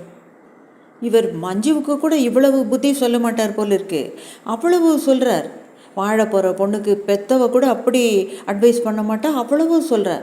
கல்யாணத்துக்கு அப்புறம் இவர் அடிக்கடி வந்து என்னை பார்க்க மாட்டாராம். நானும் இவரை பார்க்கப்படாதான், ஃபோன் பண்ணப்படாதான். அந்த என்னோட அவருக்கும் இவரை பிடிச்சிருந்தா ஒரு ஃப்ரெண்டுங்கிற முறையில் எப்போவாவது வந்து இவர் பார்ப்பாராம். அவர் வந்து நல்ல மனுஷனாக தான் இருக்கணும்னு இவருக்கு தோன்றதான். ஏன் அப்படி தோன்றதுன்னு நான் கேட்கல. நல்ல மனுஷனுங்கிறதுக்கு என்ன அர்த்தம்னு நான் கேட்கல. இவரோட கற்பனைகளையும் பேத்தலையும் ரசிச்சுட்டே இருக்கேன். அவருக்கு தெரியாத ரகசியங்கள் ஒன்றும் எனக்கு இருக்கப்படாதான். அவசியமானா ஏற்கனவே அவர் காதில் ஏதாவது என் கடந்த காலத்தை பற்றி விழுந்திருக்குமானா அதை பற்றி அவர் ஏதாவது கேட்டார்னா, அப்படி அவர் கேட்டு தெரிஞ்சிக்க விரும்புகிறாருன்னு எனக்கு தோணினா நான் எதையுமே மறைக்காமல் அவர்கிட்ட சொல்லிடணுமா. ஆனால் அந்த அவன் யார் அப்படிங்கிறத மட்டும் சொல்லப்படாதான். அப்படி சொல்லிவிட்டு அதுக்கப்புறம் இவர் என்னை பார்க்கவே மாட்டாராம். சொல்லிட்டேனேங்கிறதுக்காக கோச்சுண்டு இல்லையா, அதுக்கப்புறம் பார்த்துக்கிறது நன்னா இருக்காதான். என்னோடய குடும்ப வாழ்க்கை ரொம்ப அமோகமாக இருக்குமா. என்னை மாதிரி ஒரு நல்ல மனைவி கிடைக்கிறதுக்கு அவர் கொடுத்து வச்சிருக்கணுமா. எல்லாம் கூடி வரும்போது நான் கெடுத்துடப்படாதான். அப்படி ஏதாவது நான் கெடுத்துட்டா என்கிட்ட கோச்சுண்டு இவர் என்னை பார்க்காம இருந்துடுவாராம். இப்படி தினம் தினம் எனக்கு கல்யாணம் பண்ணி வச்சு மகிழ்ந்துட்டுருக்கார் இவர். வாக்கிங் போயிட்டு வரோம். இன்றைக்கி ஞாயிற்றுக்கிழமைங்கிறதுனால வர வழியிலே காஃபி சாப்பிட்டுட்டு கொஞ்சம் லேட்டாகவே வரோம். மணி 9 கார்லேருந்து இறங்கச்ச பார்க்குறேன். கையில் ஒரு மூட்டையை வச்சுட்டு வாசப்படியிலே அம்மா உட்காந்துட்டுருக்கா. என்னை பார்த்த உடனே சந்தோஷமாக சிரிக்கிறான். இவளை நான் பார்த்து ரொம்ப நாளாகிடுது. எனக்கும் சந்தோஷமாக இருக்குது. அம்மாவை பார்த்த உடனே பயந்துட்டு சரி அப்போ நான் வரேன்னு இவர் உடனே புறப்பட்டுட்டார். காரையோ இவரையோ கவனிச்சதாவே அம்மா காட்டிக்கல. வா வான்னு என்னை மட்டும் கூப்பிடுறா. வந்து ரொம்ப நாளே ஆகிடுதா? சித்த மிந்தி தான் வந்தேன். ஆனால் திடீர்னு ஒரு பயம் வந்துடுச்சு. ஞாயிற்றுக்கிழமையாச்சே, நீ எங்கேயாவது போயிட்டு சாயந்தரமாக வரப்போறியோன்னு நினச்சிண்டு என்னடா பண்ணுறதுன்னு உட்காந்துருக்கேன். நான் கதவை திறக்கிறேன். உள்ளே வந்துட்டே அம்மா சொல்கிறா, நீ எப்போ வந்தாலும் நீ வர்ற வரைக்கும் உட்காந்துருக்கிறதுன்னு தீர்மானம் பண்ணிட்டு தான் உட்காந்துருந்தேன். திரும்பி போனால் அவள் சிரிப்பா. வீட்டு பூட்டி கிடக்கிறதுனால நான் வந்தேன்னு கண்டாளா, நீ விரட்டி விட்டதுனால நான் வந்தேன்னு கண்டாளா? கொடியில் லுங்கி காயறது நல்ல வேளை அம்மா அதை பார்க்குறதுக்கு முன்னால் சுருட்டி வைக்கிறேன். அவளுக்கு என்ன தெரியும், இது ஏதோ புடவைன்னு நினச்சிருப்பா. அம்மாவே பார்த்துட்டார். இன்றைக்கி சாயங்காலம் இந்த பக்கம் இவர் வரமாட்டார். நாளைக்கு காலம்பரை வாக்கிங் போகிறதுக்கு தான் இந்த பக்கம் திரும்புவார். அதுவும் அம்மா ஆற்றுல இருக்கிறதுனால வெளியிலேருந்து ஆன் பண்ணுவார். ஹாலில் தூண் ஓரமாக சாஞ்சிட்டு உட்காந்து மூட்டையே பிரிக்கிறாள். அது நிறைய தகர டப்பாவும் பாட்டிலும் காகித பொட்டலுமா இருக்குது. என்னமோ வத்தல் வடாம் ஊறுகாயாம். அம்மா அடுக்கலைக்குள்ளே ஓடி ஓடி சமைச்சின்னு இருக்கா. இந்த மாதிரி நான் சமைக்கிறச்ச மனம் வரமாட்டேங்கிறதே. வேறு யாராவது சமைச்சா தான் மனம் வரும் போல் இருக்குது.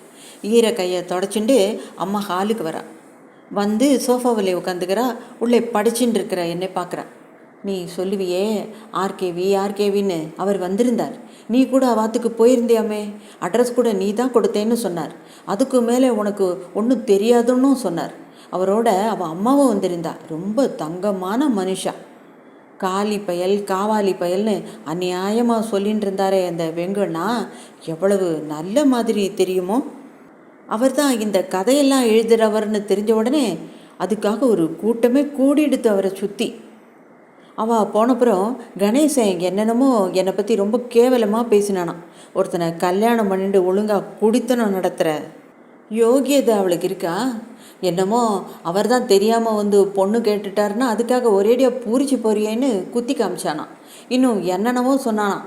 இவளுக்கு வாயே திறக்க முடியலையாம். கண்லேருந்து பொல பொலன்னு கொட்டுறது. என்னை பரிதாபமாக கெஞ்சி கேட்டுக்கிறா. வேணாண்டி, நான் சொல்கிறத கேள, இந்த ஒரு விஷயத்தில் கேள, அந்த கார்கார கட்டாயில் போகிறவன் சவகாசம் வேணாண்டி. அவன் ரொம்ப பொல்லாதவன் ஊரெல்லாம் பேசுகிறாளாமே. உனக்கு என்னத்துக்கு இப்படி ஒரு அபவாதம்? இப்படியெல்லாம் ஒருத்தர் உன்னை பொண்ணு கேட்க வருவாளான்னு காத்துட்டு இருந்தேனே. அந்த கதை எழுதுகிற மனுஷர் வயசில் குறைச்சில இருந்தாலும் ரொம்ப பெரியவர் தான். நான் மனசில் நினச்சிட்டு இருக்கிறதுக்கு பதில் சொல்கிற மாதிரின்னா ஒவ்வொன்றும் சொல்கிறார். அந்த பெங்களூர் வரன் ரொம்ப பெரும்போக்காம். தன் முதுகு தெரியாமல் ஆடுறதுகளே நம்மூர் சனியன்கள் அந்த மாதிரியெல்லாம் இல்லையா. ஆம்படையாள் செத்துட்டாள்னு என்னை ஒரு கன்னி பொண்ணாக பார்த்து கல்யாணம் பண்ணிக்க சொல்கிறீங்களே, வர்றவ இதுக்கு முன்னாடி ஒருத்தனோட வாழ்ந்தவ தானே என்னை நினைக்க மாட்டாளா? இதனால் சின்ன வயசுலேயே அறுத்துட்டவா எத்தனையோ பேர் இருக்கா. கல்யாணம் பண்ணிக்கிறதானா அவளில் ஒருத்தர் தான் பார்த்து கல்யாணம் பண்ணிப்பேனாராம். இந்த கதை எழுதுகிற மனுஷர் அதை சொல்லிட்டு சொல்கிறார். இவன் தயாராக இருந்தாலும் அந்த மாதிரி பொண்ணுகள் யாரும் இன்னும் அதுக்கு தயாராக இல்லையே, நான் என்ன பண்ணுறது? அதனால் நீங்கள் ஒன்றும் யோசிக்க வேண்டாம். என்னை கேட்டால் எதையும் மறைக்காமல் எல்லாத்தையும் சொல்லியே இந்த வரணை முடிக்கலான்னு தோணுது. யாரையும் ஏமாற்றவும் வேண்டாம், மோசம் போக்கவும் வேண்டாம். நான் 2-3 நாள் யோசித்தேன். இதை விட உத்தமமாக எனக்கு ஒன்றும் தோணலடி. என்னடி சிரிக்கிற?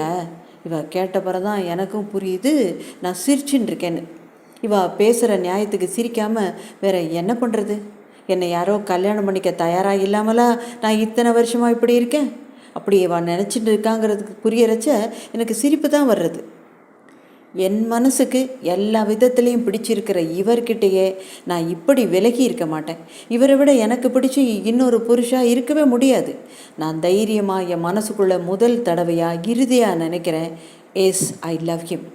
ஆனால் இந்த லவ் எல்லா லவ் மாதிரியும் எதுலேயோ போய் முடியாது. இது முடியற தீந்து போகிற திகட்டி போகிற காதல் இல்லை.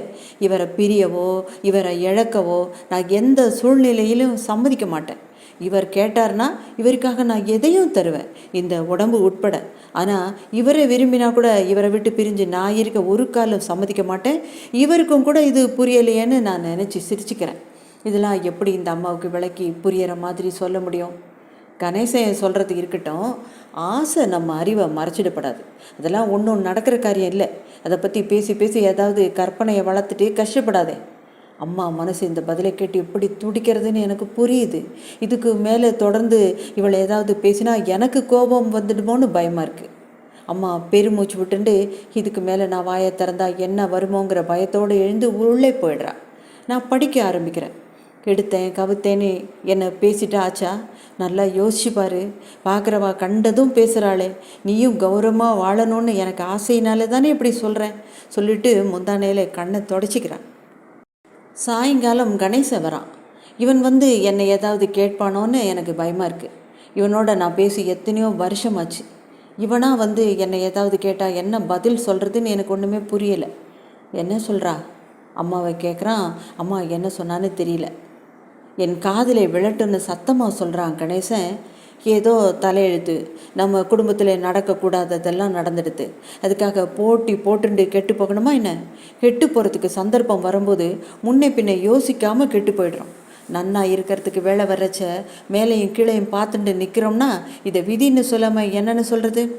இதுக்கெல்லாம் நான் ஏதாவது பதில் சொல்லிவிடுவேன்னு நினைக்கிறான் போல இருக்கு.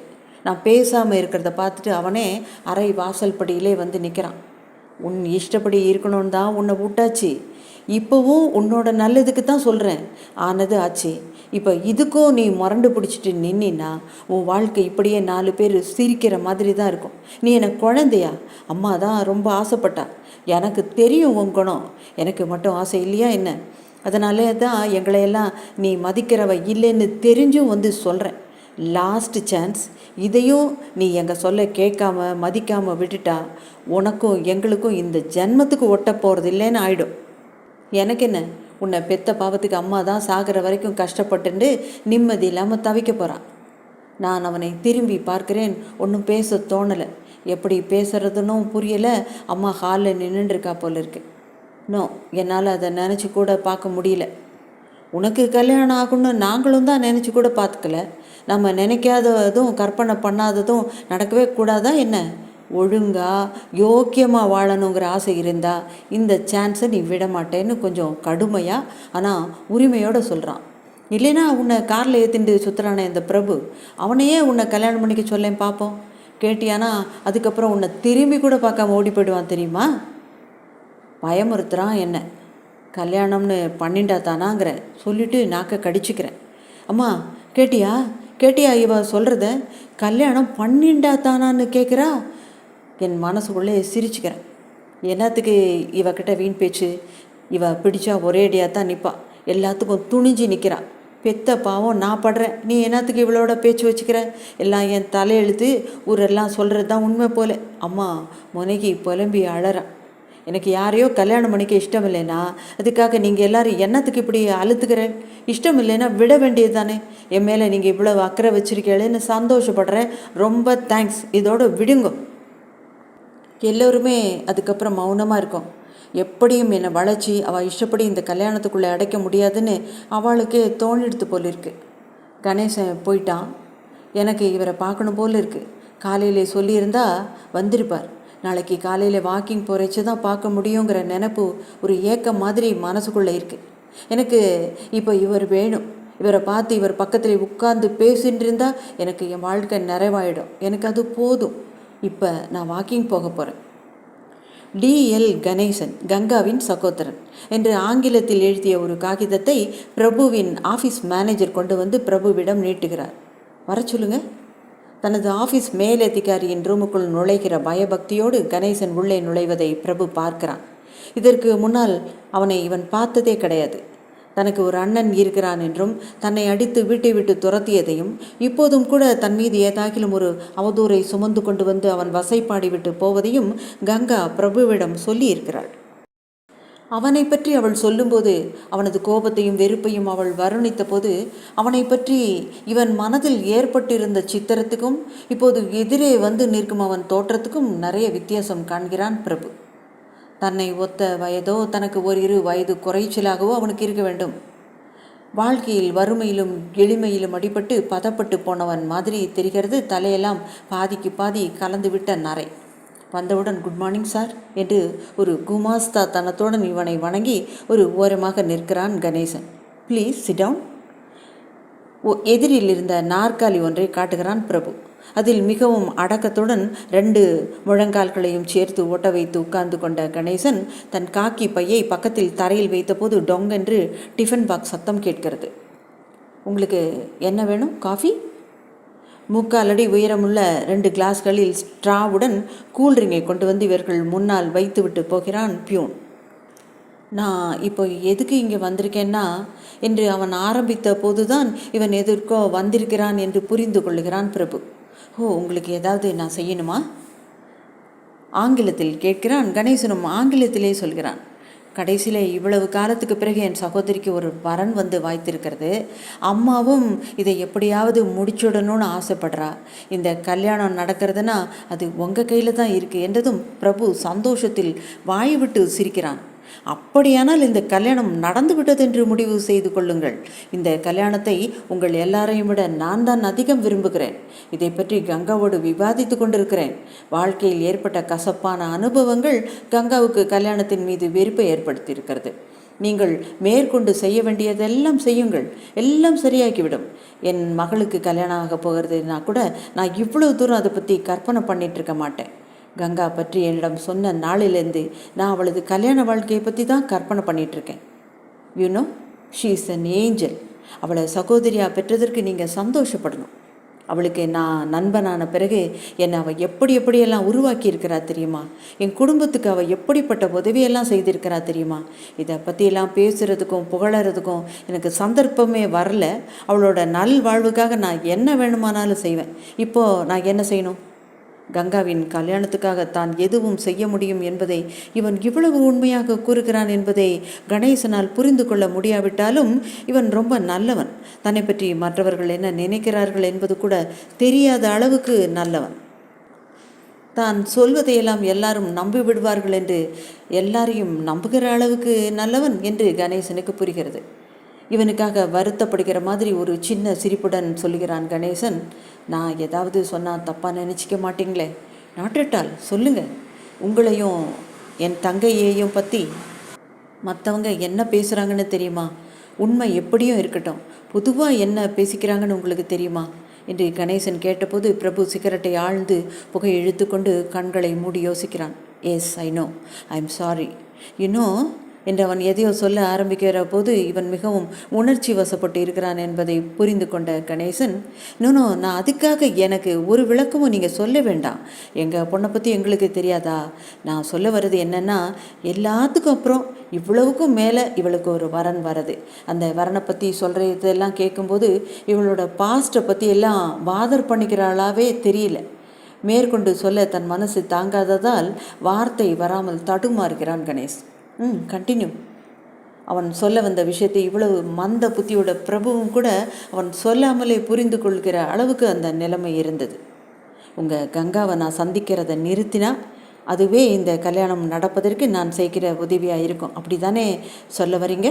இவன் சாதாரணமாக ஒரு புன்னகையோடு கேட்குறான். இந்த நிமிஷம் கங்காவை முதலாக இன்னொருவரிடம் உங்கள் கங்கா என்று சொல்கிற அளவுக்கு தான் விலகி போக விரும்புவதை இவன் உணர்கிறான். என்னால் உங்கள் பொண்ணுக்கு ஏற்பட்ட கெட்ட பேரெல்லாம் போதும். உங்கள் பொண்ணை நீங்கள் புரிஞ்சுக்கிறீங்க, அதே போல் அந்த வரப்போகிற அந்நிய மனிதர்களும் புரிஞ்சிக்கணும்னு நீங்கள் எதிர்பார்க்க முடியுமா? நான் உங்கள் ஜாதிக்காரனாக இருந்தால் கூட ஏதாவது உறவை சொல்லி சொந்தம் கொண்டாடிக்கலாம்.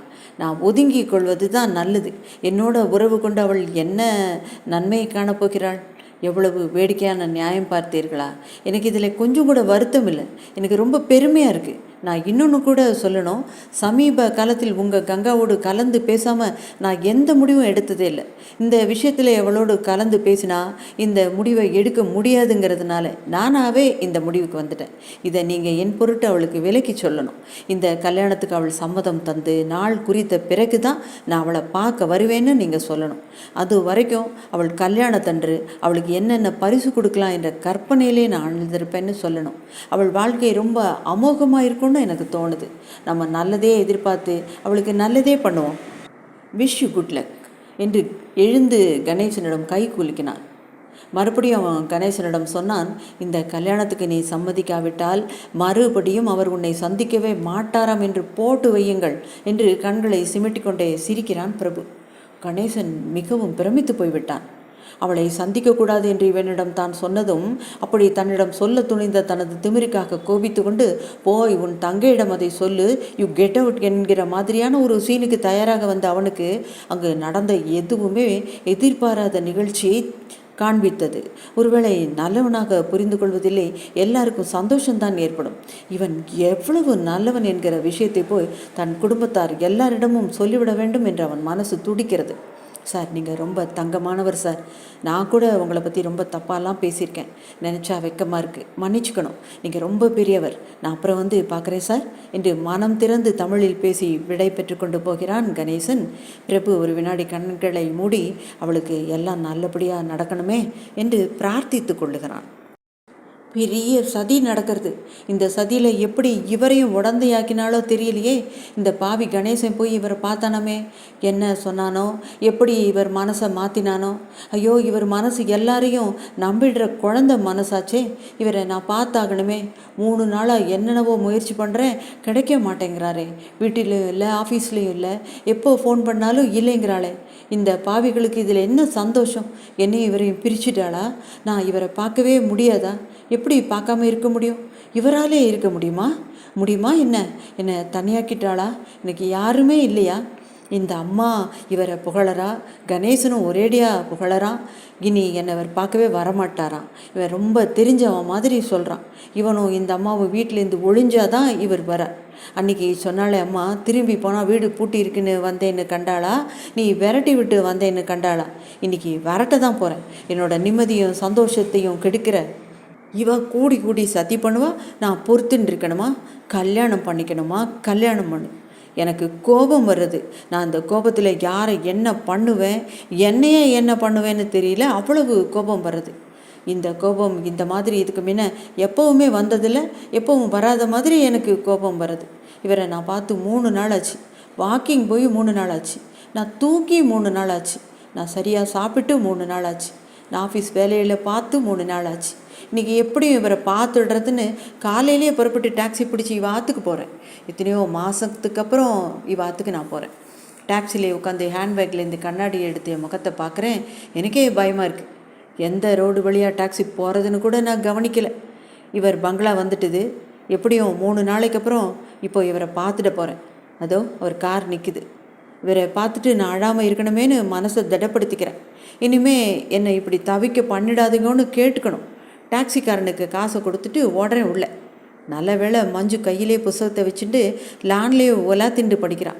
நான் வந்தது கூட கவனிக்கலை. அவள் கவனிக்கிறச்ச என்கிட்ட இருக்கிற பதட்டத்தை கண்டுபிடிச்ச போகிறாளேன்னு ரொம்ப நார்மல் மூடில் என்னை வச்சுட்டு கார்டனில் கிடக்கிற ஒரு பெரம்பு நாற்காலியில் உட்காந்துக்கிறேன். Good morning மஞ்சுங்கிறேன். என்னை பார்த்ததும் அவளுக்கு ஒரே சந்தோஷம். ஓடி வந்து என் பக்கத்தில் உட்காந்துக்கிறாள். என்ன உடம்புக்கு ரொம்ப இழைச்சி கருத்து, முகமெல்லாம் வாடி? அப்பா ஒன்றுமே சொல்லலையே. என் கையை பிடிச்சிட்டு கேட்குறா. ஒன்றுமில்லை, நீ ரொம்ப நாளாக என்னை பார்க்கலையோன்னோ. தலையை முடியை ஒதுக்கிண்டு சிரித்த மாதிரி சொல்கிறேன். அப்பா எங்கே? கேட்குறது ரொம்ப நேச்சுரலாக இருக்கிற மாதிரி கேட்குறேன். உங்ககிட்ட சொல்லாமலா போயிட்டார்? பெங்களூருக்கு போயிருக்காரே, 3 நாள் ஆச்சே. இன்றைக்கி வந்துடுவேன்னு சொன்னாரே, வந்துட்டாராக்குன்னு நினச்சேன். சமாளித்து நிமிர்ந்து உட்காந்துக்கிறேன்.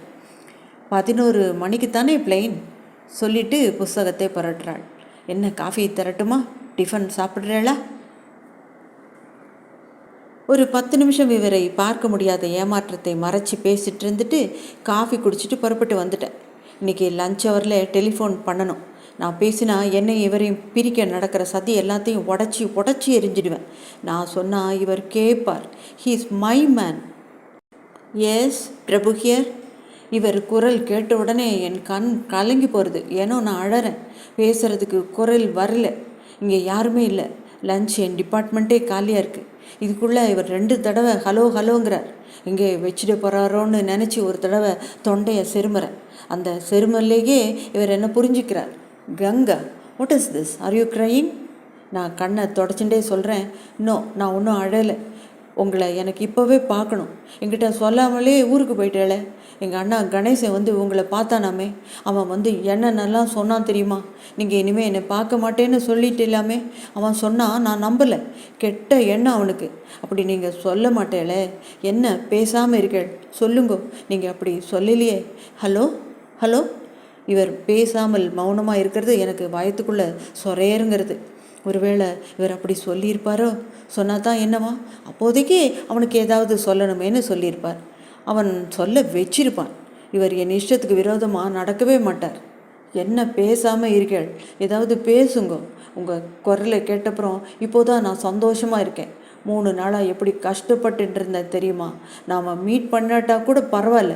எத்தனையோ நாள் நம்ம ஒருத்தர் பார்க்காம இருந்தது இல்லையா? நாம் மறுபடியும் பார்ப்போங்கிற நம்பிக்கையில் எத்தனை நாள் வேணுமானாலும் பார்க்காம இருக்கலாம். ஆனால் இனிமேல் பார்க்கவே மாட்டோங்கிற முடிவில் ஒரு நிமிஷம் கூட இருக்க முடியலையே. என்னாலையும் பொறுக்க முடியாமல் தான் காலையில் எழுந்த உடனே உங்கள் ஆத்துக்கு ஓடி வந்தேன். நீங்கள் ஊர்லேயே இல்லைன்னு தெரிஞ்சப்புறம் கொஞ்சம் மனசு சமாதானம் ஆச்சு. நான் பாட்டுக்கு பேசிகிட்டே இருக்கேன். நீங்கள் ஒன்றுமே பேசாமல் இருக்கள். ஏதாவது பேசுங்கோ. இப்போது இவர் செருமறார். வேணும்னே விளையாட்டாக நான் இவரை திருப்பி கேட்குறேன். R you crying? இப்போது நீங்கள் அழறேளா? நான் சிரிச்சுட்டே கேட்குறேன். ஒரு சின்ன மௌனம். ஐயோ எஸ்ன்னு சொல்கிறாரே. இவர் முகம் தெரியறது. இவர் ரொம்ப வருத்தமாக இருக்கார். மனசு உடஞ்சி போயிருக்கார். என்ன விஷயம் சொல்லுங்க. கணேசன் வந்து உங்களை ஏதாவது சண்டை போட்டானா, திட்டானா? இதுக்காக நீங்கள் வருத்தப்படணும்? நானும் அப்படியெல்லாம் ஒன்றும் இல்லை. உங்கள் அண்ணன் வந்து என்னை பார்த்தாரு. உன்னை நீ இந்த கல்யாணத்துக்கு ஒத்துக்கினா தான் நான் பார்ப்பேன்னு சொன்னேன். நாம் மீட் பண்ணிக்கின்னு உங்கள் வீட்டுக்கு நான் வந்து போய்க்கின்னு இருந்தா அதனால் இந்த மேரேஜ் நடக்காமல் போடுன்னு அவர் சொன்னார். அது எனக்கு சரின்னு பட்டுச்சு. அதனால தான் அப்படி சொன்னேன். என்னால் இன்னமும் உன் லைஃப் கெட்டுக்கினே போகலாமா? சொல்லு. நீ அந்த கல்யாணத்துக்கு எஸ்ன்னு சொல்லு. எல்லா ஏற்பாடும் நடக்கட்டும். அப்பால நான் உன்னை வந்து பார்க்குறேன். நாம் மீட் பண்ணிக்கினே இருந்தா நீயே இந்த கல்யாணத்தை வேண்டாம்னு சொல்லிடுவேன்னு அன்றைக்கே தோணுது. நீ ரொம்ப புத்திசாலி, அறிவாளி, நான் சொல்கிறத குட் ஸ்பிரிட்டில் புரிஞ்சுக்குவேன். அவர் என்னென்னமோ பேத்தின்னு இருக்கார். எனக்கு கோபமும் அழுகையும் வருது. நான் சொல்கிறேன், எனக்கு கல்யாணமெல்லாம் ஒன்றும் நடக்காது. நான் யாரையும் கல்யாணம் பண்ணிக்க மாட்டேன். நீங்கள் என்னை எப்பவும் போல் வந்து பார்த்துட்டுருங்கோ, எனக்கு அது போரும். கெஞ்சுறேன். எனக்கு அண்ணா, அம்மா, சொந்தம், பந்தம் யாருமே கிடையாது. அவளையெல்லாம் நான் மனசாலே திறந்து எவ்வளவோ காலமாச்சு. எனக்கு இருக்கிற சொந்தம் எல்லாம் நீங்கள் ஒருத்தர் தான். I am yours, you are my man. முன்னே ஒரு தடவை நீங்களே சொன்னேல, இந்த லைஃப்பை இப்படியே உதறிட்டு எங்கேயாவது போய் முகம் தெரியாத மனுஷா மத்தியிலே புதுசாக வாழணும்னு. அந்த மாதிரி கூப்பிட்டா இந்த நிமிஷமே கட்டின துணியோடு உங்களோட வந்துட தயார். Really we love each other. நான் அந்த அவளை டீஸ் பண்ணுறதுக்காக கேஆர்விக்கு அட்ரஸ் கொடுத்ததை வச்சுட்டு நீங்கள் இப்படி பிடிவாதம் பிடிக்கிறது நன்னா இருக்கா? ப்ளீஸ், உங்களை இப்போவே பார்க்கணும், நிறைய பேசணும். Please meet me. எவ்வளவு நாளை கண்லேருந்து கொட்டுற தண்ணியை தொடச்சி விட்டுண்டு, ஐயோ நான் இப்படி ஆனேன். இவரை கெஞ்சுறேன். இவர் பெருமூச்சு விடுறார். கங்கான்னு கூப்பிடுறார். இவர் என்னை இப்படி கூப்பிடுறச்ச எத்தனை சுகமாக இருக்குது. இவர் எப்போவும் என்னை இப்படி கூப்பிட்டுட்டே இருந்தால் அது பொறுமை எனக்கு. இவர் இங்கிலீஷில் சொல்கிறார், நான் ரொம்ப எமோஷனலாக சொல்கிறேன்னா, நான் இவருக்கு எந்த விதத்துலேயும் சொந்தம் இல்லையா. நான் ஒருத்திக்கு மகளாம், ஒருத்தனுக்கு தங்கையாம், கௌரவமான குலத்தில் பிறந்த நல்ல குடும்பத்தை சேர்ந்தவளாம். எனக்கு ஒரு நல்ல புருஷனும் நல்ல வாழ்க்கையும் ஏற்படுறது தான் முறையா. அப்படி ஏற்பட முடியாமல் கெடுத்த பாவம்தான் இவரை ரொம்ப கஷ்டப்படுத்துறதான். நாளைக்கு இந்த பாவம் இவரோட பொண்ணை இந்த மாதிரி பாதிச்சிடுமோன்னு இவருக்கு பயமாக இருக்கான். என்னை இவர் தன்னோட இன்னொரு மகளாக தான் நினைக்கிறாராம். இவரும் நானும் ஒருத்தர் மேலே ஒருத்தர் வச்சிருக்கிற அன்பு அந்த மாதிரி தானா, வேறு மாதிரியான அன்பு வைக்கவே முடியாதான். இவர் சொல்கிறார், காலம் இப்படியும் மாறுமோன்னு நினச்சிட்டு நான் வேதனைப்படுறேன். முதல்ல நான் இவருக்கு ஃபோன் பண்ணி கூப்பிட்டப்போ இவர் வந்தாரே, ஐலண்ட் கிரவுண்டுக்கு வந்து காரை வச்சுட்டு எனக்காக காத்துட்டு இருந்தாரே, அவர் அப்போ என்ன நினச்சின்னு இருந்திருப்பார்? இவர் மேல் மனத்தை செண்டும், இவர் பண்ணிட்டு இருந்த அலங்காரமும், இவர் என்னை பார்த்த பார்வையும், அந்த மயங்கின்னு இருந்த சாயங்கால நேரத்தில் இந்த மனுஷர் என்ன நினைப்போடு வந்திருக்காருன்னு எனக்கு புரிஞ்சுதே. என்னை பற்றியும் இவரால் என் வாழ்க்கையிலே நடந்த சம்பவங்களையும் இவர்கிட்ட எப்படி சொல்கிறதுன்னு நான் குழம்பி நெஞ்சு உலர்ந்து உதடெல்லாம் வறண்டு போக நினச்சிக்கிறேன். அப்போது வாட் இஸ் த மேட்டர்னு என்னமோ கேட்டுண்டு என் தோள் மேலே கையை வச்சாரே, அந்த நேரத்தில் மட்டும் நான் பேசாமல் மௌனமாக இருந்திருந்தேன்னா இப்போது இவருக்கும் எனக்கும் உருவாக்கி இருக்கிற உறவே வேறையாக இருந்திருக்குமே. நான் ஏன் அப்படி சீன்னு துள்ளி முழிச்சுட்டேன்? பாவம், இவரை ஏன் அப்படி கையும் காலும் நடுங்க வச்சேன்? அதுக்கப்புறம் இவர் தன்னை மறந்த நிலையில் கூட என்னை தொட்டதில்லை. அன்றைக்கி நான் அப்படி நடந்துன்றதுக்கு இது தண்டனையா? இவர் ஃபோனில் பேசிகிட்டே இருக்கார், எனக்கு ஒன்றுமே புரியலை. நான் என்னென்னமோ நினச்சின்னு இருக்கேன். இத்தனை வருஷமாக இவருக்கும் எனக்கும் நடுவில் பொய்யா விழுந்த திரையெல்லாம் கிழிச்சுண்டு வெறும் ஆம்பளையும் பொம்பளையுமா சேர்ந்து கலந்துடணும்னு என் மனசு துடிக்கிறத இப்போ தான், இந்த நிமிஷம்தான் நான் புரிஞ்சுக்கிறேன். அதுக்கு காலம் கடந்து போயிடுதா இவர் என்னை பார்க்கவே மாட்டாராமே, கல்யாண பத்திரிக்கையோடு வந்து நின்னா தான் பார்ப்பாராமே. இது என்ன பைத்தியக்காரத்தனம்? ஐ வில் மேரி யூ என்று நான் கத்துறேன். உங்களோட சொத்துக்காகவோ அந்தஸ்துக்காகவோ இல்லை. இதை சொல்லிட்டு நான் சிரிக்கிறேன். அதெல்லாம் கிடையாதுன்னு எனக்கு தெரியும். உங்களை வெறும் ஆம்பளையாக தான் எனக்கு அறிமுகம். உங்களோட எனக்கு அப்படி மட்டும்தான் பழக்கம். வெறும் ஒரு ஆணின் உறவுக்காக நான் உங்களை கல்யாணம் பண்ணிக்கிறேன். இனிமேலும் இப்படியே பழகிண்டு நாம ஏமாற்றிக்க வேண்டாம். உங்ககிட்ட எனக்கு வெக்கமே இல்லை. என்னோட படுக்கை நம்மால் பகிர்ந்து கொள்ளப்படுவதற்கு காத்திருக்கிறது. I will share my bed with you. காதோடு காதாக்க ரகசியம் பேசுகிற மாதிரி நான் ஃபோனில் இது சொல்லிட்டு நிற்கிறேன். என் கண்ணிலேருந்து மாலையாக தண்ணி கொட்டின்னு இருக்கு. ஸ்டாப் திஸ் நான்சென்ஸ்ன்னு சொல்லிட்டு டக்குன்னு ரிசீவரை வச்சு விடுறார். நான் அப்படியே டேபிள் மேலே குனிஞ்சு 2 கையிலையும் முகத்தை புதைச்சிண்டு நன்னா அழறேன். விரல் இடுக்கெல்லாம் கண்ணீர் வழியறது. திடீர்னு நினச்சிக்கிறேன், லஞ்சுக்கு போனவாள்லாம் வந்துட்டாளா, யாராவது என்னை பார்த்துட்டாளா? முகத்தை தொடச்சிக்கிறேன். சீட்டில் உட்காந்துட்டு என்னை சுற்றி ஒரு தடவை பார்த்துக்கிறேன். இன்னும் யாரும் வரல, மணி ஆகலை. மறுபடியும் இவருக்கு ஃபோன் பண்ணுறேன். Yes Prabhu here. நான் கங்கா. சொல்லு. கொஞ்சம் கூட இல்லாமல் பசை இல்லாமல் கேட்குறார். நான் தான் சொல்ல வேண்டியதெல்லாம் சொல்லிட்டேனே. நானும் சொல்ல வேண்டியதெல்லாம் சொல்லிட்டேன். நீங்கள் இல்லாமல் என்னால் இருக்கவே முடியாது. ஒரு குழந்தை மாதிரி சினுங்கிறேன். இவரும் ஒரு அப்பா முதுகிலை தட்டி கொடுக்குறாப்பலே சொல்கிறார், இருந்து பார், முடியும். உங்களால் முடியுமா? முடியும்னு நினைக்கிறேன். முடியணும். என்னத்துக்கு அப்படி நினைக்கிறள்? அப்படி நினைக்காதீங்களே கங்கா. இப்போ எனக்கு சந்தேகமாக இருக்குது. உண்மையிலே நீ தான் பேசுகிறியா? நீ தானா இது? உனக்கு என்ன ஆயிடுச்சு? நீ இப்படியெல்லாம் ஆகக்கூடாது. நான் எவ்வளவு உறுதியாக இருக்கேன்னு சொன்னால் அது உன்னாலே எனக்கு ஏற்பட்டது. நீ இப்படி ஆகலாமான்னு இவர் கேட்குறச்ச நான் குறுக்கே புகுந்து சொல்கிறேன், நான் என்னை இழந்துட்டேனே, இது உங்களுக்கு தெரியலையா? நோ, நீ உன்னை இழக்கலை.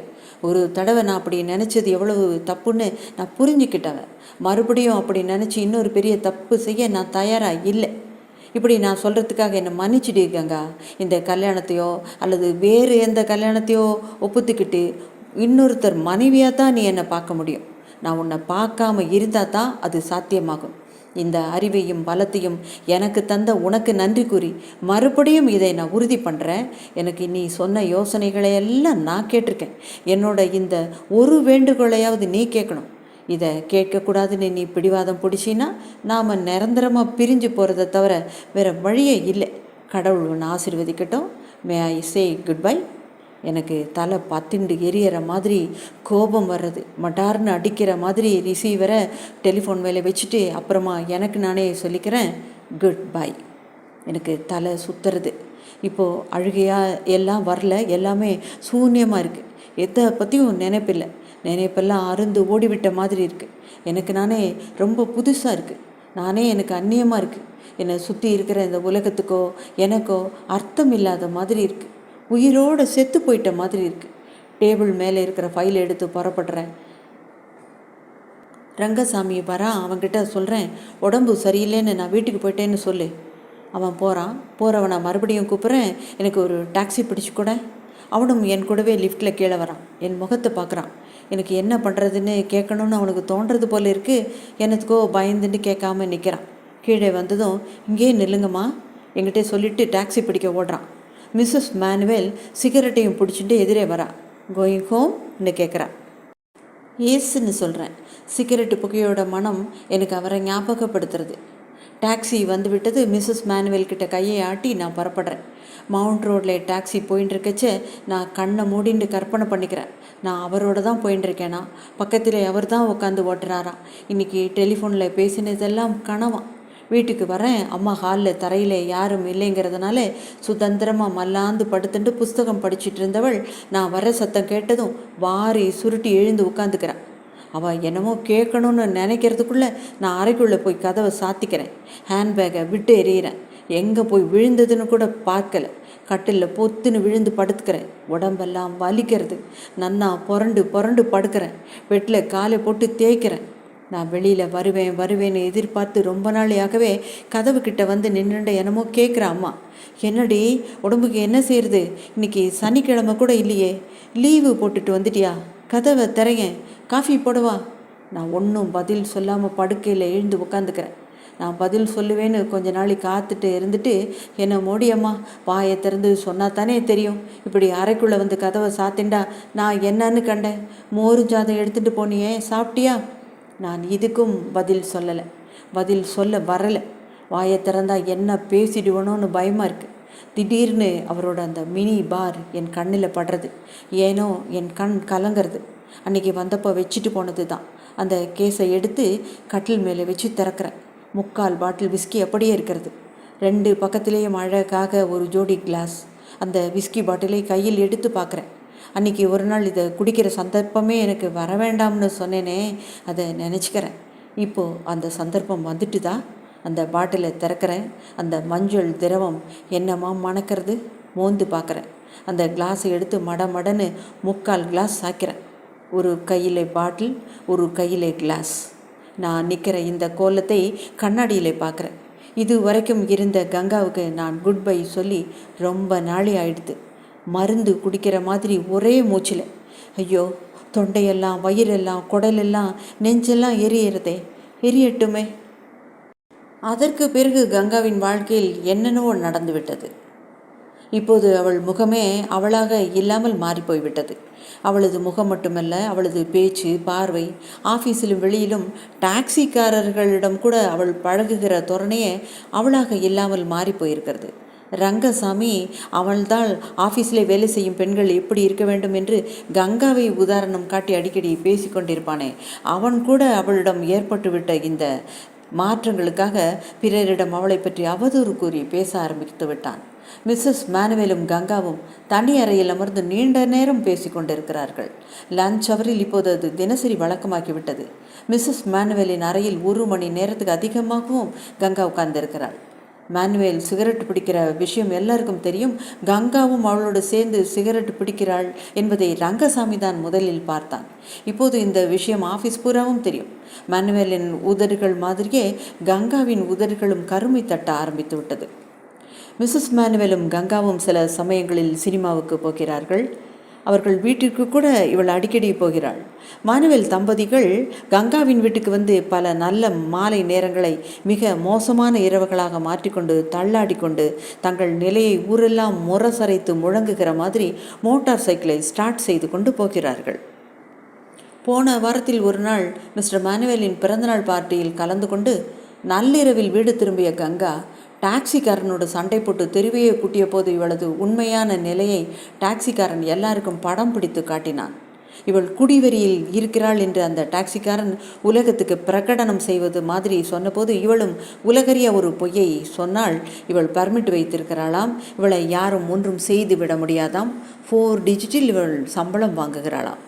இந்த சம்பவத்துக்கு பிறகு தான் குடிப்பதற்கு அவசியமான பெர்மிட் வேண்டுமென்று அவள் முடிவு செய்தாள். மிஸ்ஸஸ் மேனுவேல் அதற்கு ஒத்துழைத்தாள். கங்காவின் தாயும் அண்ணனும் அவள் குடும்பமும் பிரபுவும் மஞ்சுவும் எல்லாம் அவளை பொறுத்தவரை காலாவதியாகிவிட்ட விஷயங்களாகிவிட்டன. அவள் அவற்றை நினைத்து கூட பார்ப்பதில்லை. தப்பி தவறி அந்த நினைவுகள் வரும்போது அவள் தன்னையே வெறுக்கிறாள். அவசியமில்லாத விஷயங்களுக்கெல்லாம் கூட அவள் ஊரை கூட்டி நியாயம் கேட்பது மாதிரி இப்போது சத்தம் போட ஆரம்பித்து விட்டாள். பால்காரன், காய்கறிக்காரன், பேப்பர் போடுகிற பையன், ஏதோ நாளுக்கு ஒருவர் என்ற முறை வைத்து கொண்ட மாதிரி அவள் தனது இருப்பை அந்த தெருவுக்கு அறிவித்து கொண்டே இருக்கிறாள். அவள் சத்தம் போடாத நேரங்களில் அந்த டிரான்சிஸ்டர் ஊரில் இருக்கிற சினிமா பாட்டுகளை எல்லாம் முழங்கி கொண்டிருக்கிறது. அதாவது அப்போது அவள் ரொம்ப சந்தோஷமாக இருக்கிறாளாம். இப்போது கூட எப்போதாவது இவளை சபித்து விட்டு போக அம்மா வருகிறாள். போன வாரம் கூட வந்தாள். வழக்கமாக சம்பளம் வாங்கிய உடனே ரங்கசாமி வசம் அம்மாவுக்கு 100 ரூபாய் பணம் கொடுத்து அனுப்புகிற கங்கா ஏதோ அலட்சியத்தில் மறந்து விட்டாள். கனகத்தை பொறுத்த வரைக்கும் இது பெரிய விஷயம். 1 வாரம் வரைக்கும் காத்திருந்து விட்டு இவளிடம் சண்டை போடுவதற்காக அவள் வந்திருந்தாள். அன்றைக்கு ஆஃபீஸுக்கு கூட லீவு போட்டுவிட்டு அம்மாவிடம் கங்கை சண்டை போட்டு கொண்டிருந்தாள். அம்மாவுக்கு அவள் பணம் தர முடியாதாம். மகன் வீட்டில் வாழ்ந்து கொண்டு தன்னிடம் வந்து மாதம் பணம் கேட்க அந்த குடும்பத்துக்கே வெட்கம் கெட்டு போய்விட்டதாம். பணம் வேண்டுமென்றால் பணிவாக வந்து கேட்க வேண்டுமாம். அவளை அதிகாரம் செய்ய யாருக்குமே உரிமை கிடையாதாம். இனிமேல் என் முகத்திலே முடிக்காதே, பணம் உன் மூஞ்சிலே வந்து விடும் என்று சொல்லி அன்றைக்கு 100 ரூபாய்க்கு 1000 ரூபாயாக எடுத்து ஹாலெல்லாம் வீசி எறிந்தாள். கனகம் வயிற்றிலும் முகத்திலும் அரைந்து கொண்டு அழுதாள். ஹாலில் இறைந்து கிடந்த ரூபாயை எல்லாம் பிச்சைக்காரி மாதிரி பொறுக்கினாள். அழுது புலம்பி சபித்து கொண்டே போய் சேர்ந்தாள். போகும்போது அந்த தெருவில் தன்னை வேடிக்கை பார்ப்பதற்காக வாசல்படியில் வந்து நின்ற அக்கம் பக்கத்து பெண்களிடம் தன் மகளின் யோக்கியத்தை பற்றி பிரலாபித்தாள். ஒவ்வொருவரிடம் நின்று அவளை சபித்தாள். உப்பி போயிருந்த மாதிரி அவள் உழுத்து போக போறாளாம். இந்த தெருவே கூடி அவளை இங்கிருந்து அடித்து துரத்த வேண்டுமாம். அவள் கொழுப்பை மனுஷ அடக்காவிட்டால் தெய்வம் அடக்குமாம். கனகம் போன பிறகு கூட திருவெல்லாம் அவள் சாபம் சூழ்ந்து கொண்டு இருப்பது மாதிரி அதை கேட்ட அக்கம் பக்கத்தார் வெளியே வர அஞ்சினார்கள். ஆனால் கங்காவோ அந்த தெருவிலே தலை நிமிர்ந்து நடந்து கொண்டிருந்தாள். அவள் தோளில் மாட்டியிருக்கிற ஹேண்ட்பேக்கோடு பாதி முதுகில் பறக்கிற முந்தானையோடு டக்கு டக்கு என்று அவள் நடந்து வருவதை பார்க்கிற அந்த தெருவாசிகள் மனதிற்குள் காரி துப்புகிறார்கள். அந்த தெருவிலே இருக்கிற வாலிப பிள்ளைகள் கங்காவுக்கு நாட்டிய குதிரை என்று பெயர் வைத்திருக்கிறார்கள். நாள் முழுவதும் ஊர் சுற்றி கொண்டிருக்கிற கங்கா காலையிலும் மாலையிலும் வாக்கிங் வேறு போகிறாள். காலையில் போகாவிட்டாலும் மாலையில் அவள் உலவப் போகிறாள். சில சமயங்களில் மாலையில் வாக்கிங் போனவள் இரவில் நெடுநேரம் கழித்து திரும்பி வருகிறாள். கணேசன் எப்போதாவது வந்து பிரபுவை சந்திக்கிறான். கங்காவை பற்றி நிறைய பிரபுவிடம் புகார் கூறுகிறான். அதற்கெல்லாம் பதில் எதுவும் சொல்லாமல் மௌனமாக சிகரெட்டை புகைத்தவாறே எப்போதோ நடந்து முடிந்துவிட்ட ஒரு சோக கதையை கேட்கிற மாதிரி பிரபு உட்கார்ந்திருக்கிறான். அவளை பார்ப்பதற்கோ அவளிடம் பேசுவதற்கோ மனம் வராமல் தன் வாழ்க்கையில் அவளோ அவளுடைய வாழ்க்கையில் தானோ தலையிடுவதற்கு பிரபு பயப்படுகிறான். தன்னுடைய வேண்டுகோளை மதித்து அவளுடைய வாழ்க்கையை சரியாக அமைத்து கொள்ளவில்லை என்று கோபம் வேறு அவனுக்கு. அவனுக்கு வாழ்க்கை இப்போது புரிந்தது. அவன் மஞ்சுவை அடிக்கடி எண்ணி எண்ணி பயந்தான். அவன் எல்லார் மீதும் எல்லா நம்பிக்கைகளையும் இழந்து விட்டான். இந்த கங்கா அவனுக்கு செய்துவிட்ட துரோகத்துக்கு பிறகு அவனது மனைவி பத்மா அவனுக்கு ஒரு தேவதை போல தோன்றினாள். அவள் மஞ்சுவையும் தன்னுடைய குழந்தைகளையும் காப்பாற்றி வருவதற்காக அவன் அடிக்கடி நன்றியோடு அவளை நினைத்து கொள்ளுகிறான். தானும் அந்த மாதிரி காப்பாற்றப்பட வேண்டும் என்பது போல அவளிடம் இறுதியில் தஞ்சமாகிவிட்டான்.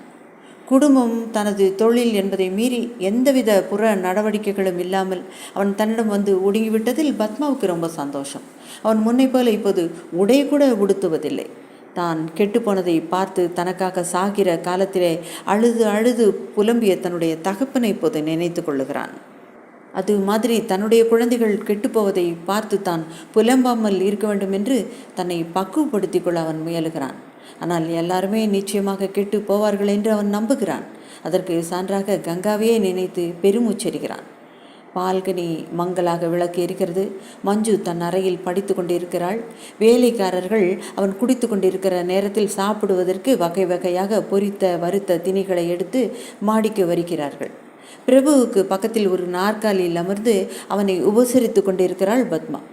அவளுக்கு அருகே அந்த டிரான்சிஸ்டரிலிருந்து மெல்லிய துணியில் ஹிந்தி பாட்டு கேட்டுக்கொண்டிருக்கிறது. பத்மா சொல்லுகிறாள், இன்னைக்கு மத்தியானம் தியேட்டரில் கங்காவை பார்த்தேன். என்னங்க ஆளே மாறிடுச்சு அந்த பொண்ணு. என்ன அதுக்கு அடையாளம் தெரியல போல இருக்குது. கூட எவ்வளோ ஒரு சட்டக்காரிச்சி. இப்போ நீங்கள் கங்காவை பார்க்குறது இல்லையா? எனக்கு என்னமோ பாவமாக இருந்துச்சுங்க.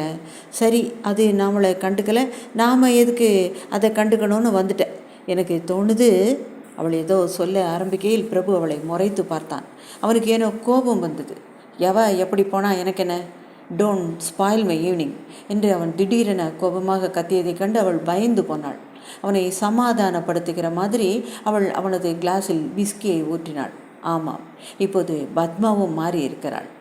கதை நிறைந்தது. அழகான நிறைவான கதையை சொன்ன சந்தோஷத்தில் உங்களிடமிருந்து விடை பெறுகிறேன்.